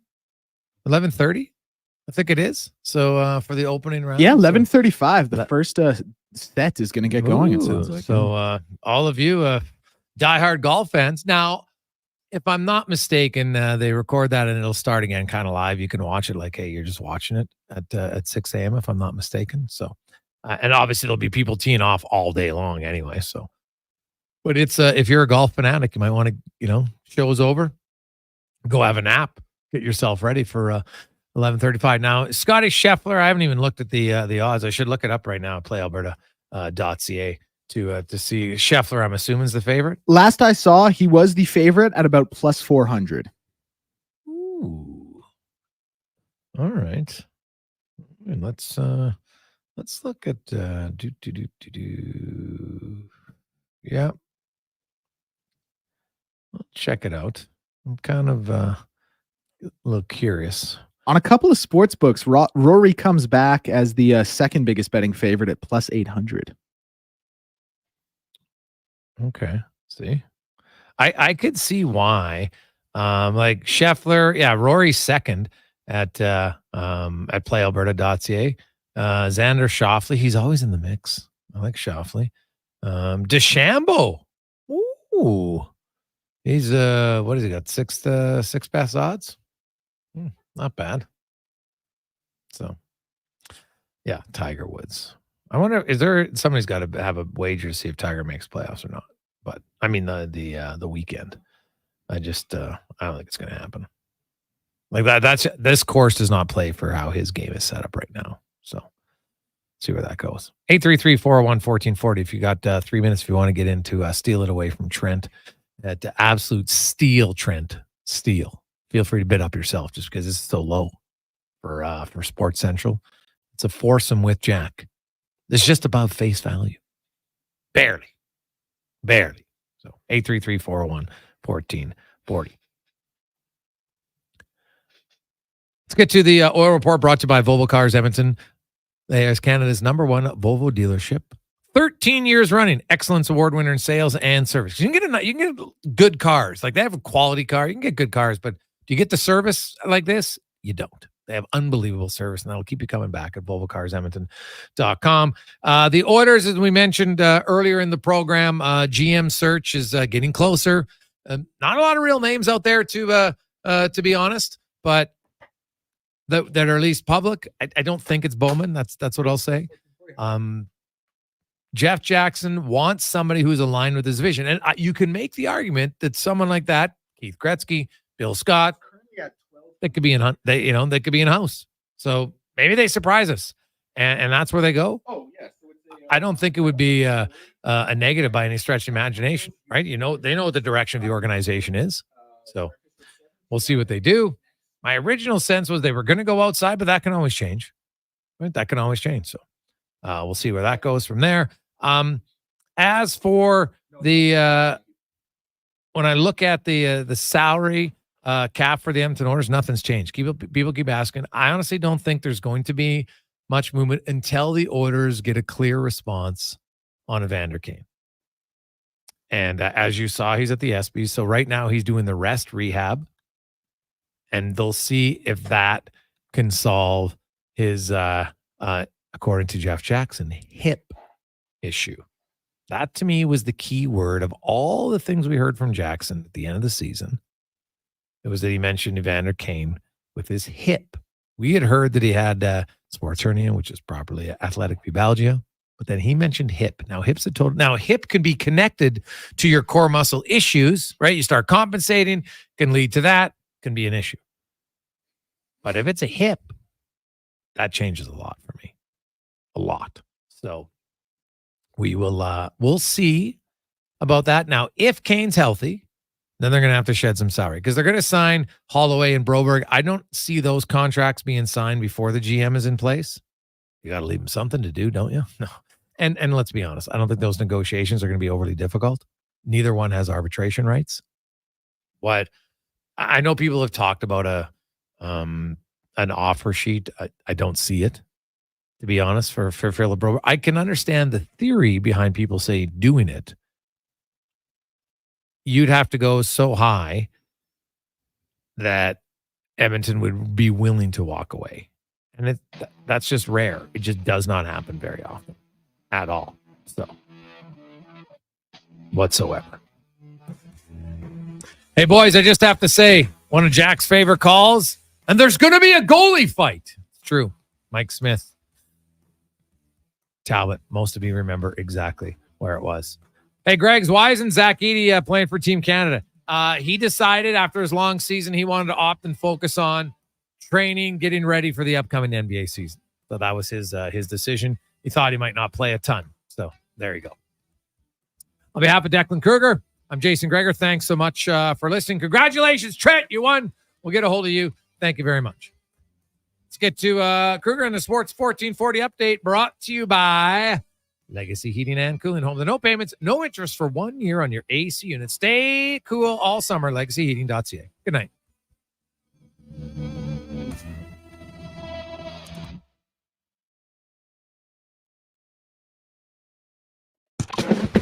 This is a Sports 1440 update.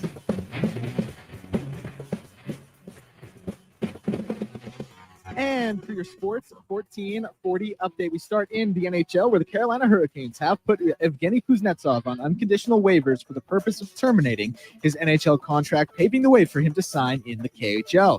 Kuznetsov was owed $6 million of his $8 million salary in the final season of his $64.2 million 7-year deal that he originally signed back in 2017. WNBA scores at the end of the first. The Dallas Wings lead the Indiana Fever 27-20. Aaliyah Boston leading the way for both teams with 6 points in this one. Earlier today, it was the Minnesota Lynx over the Atlanta Dream 86-79.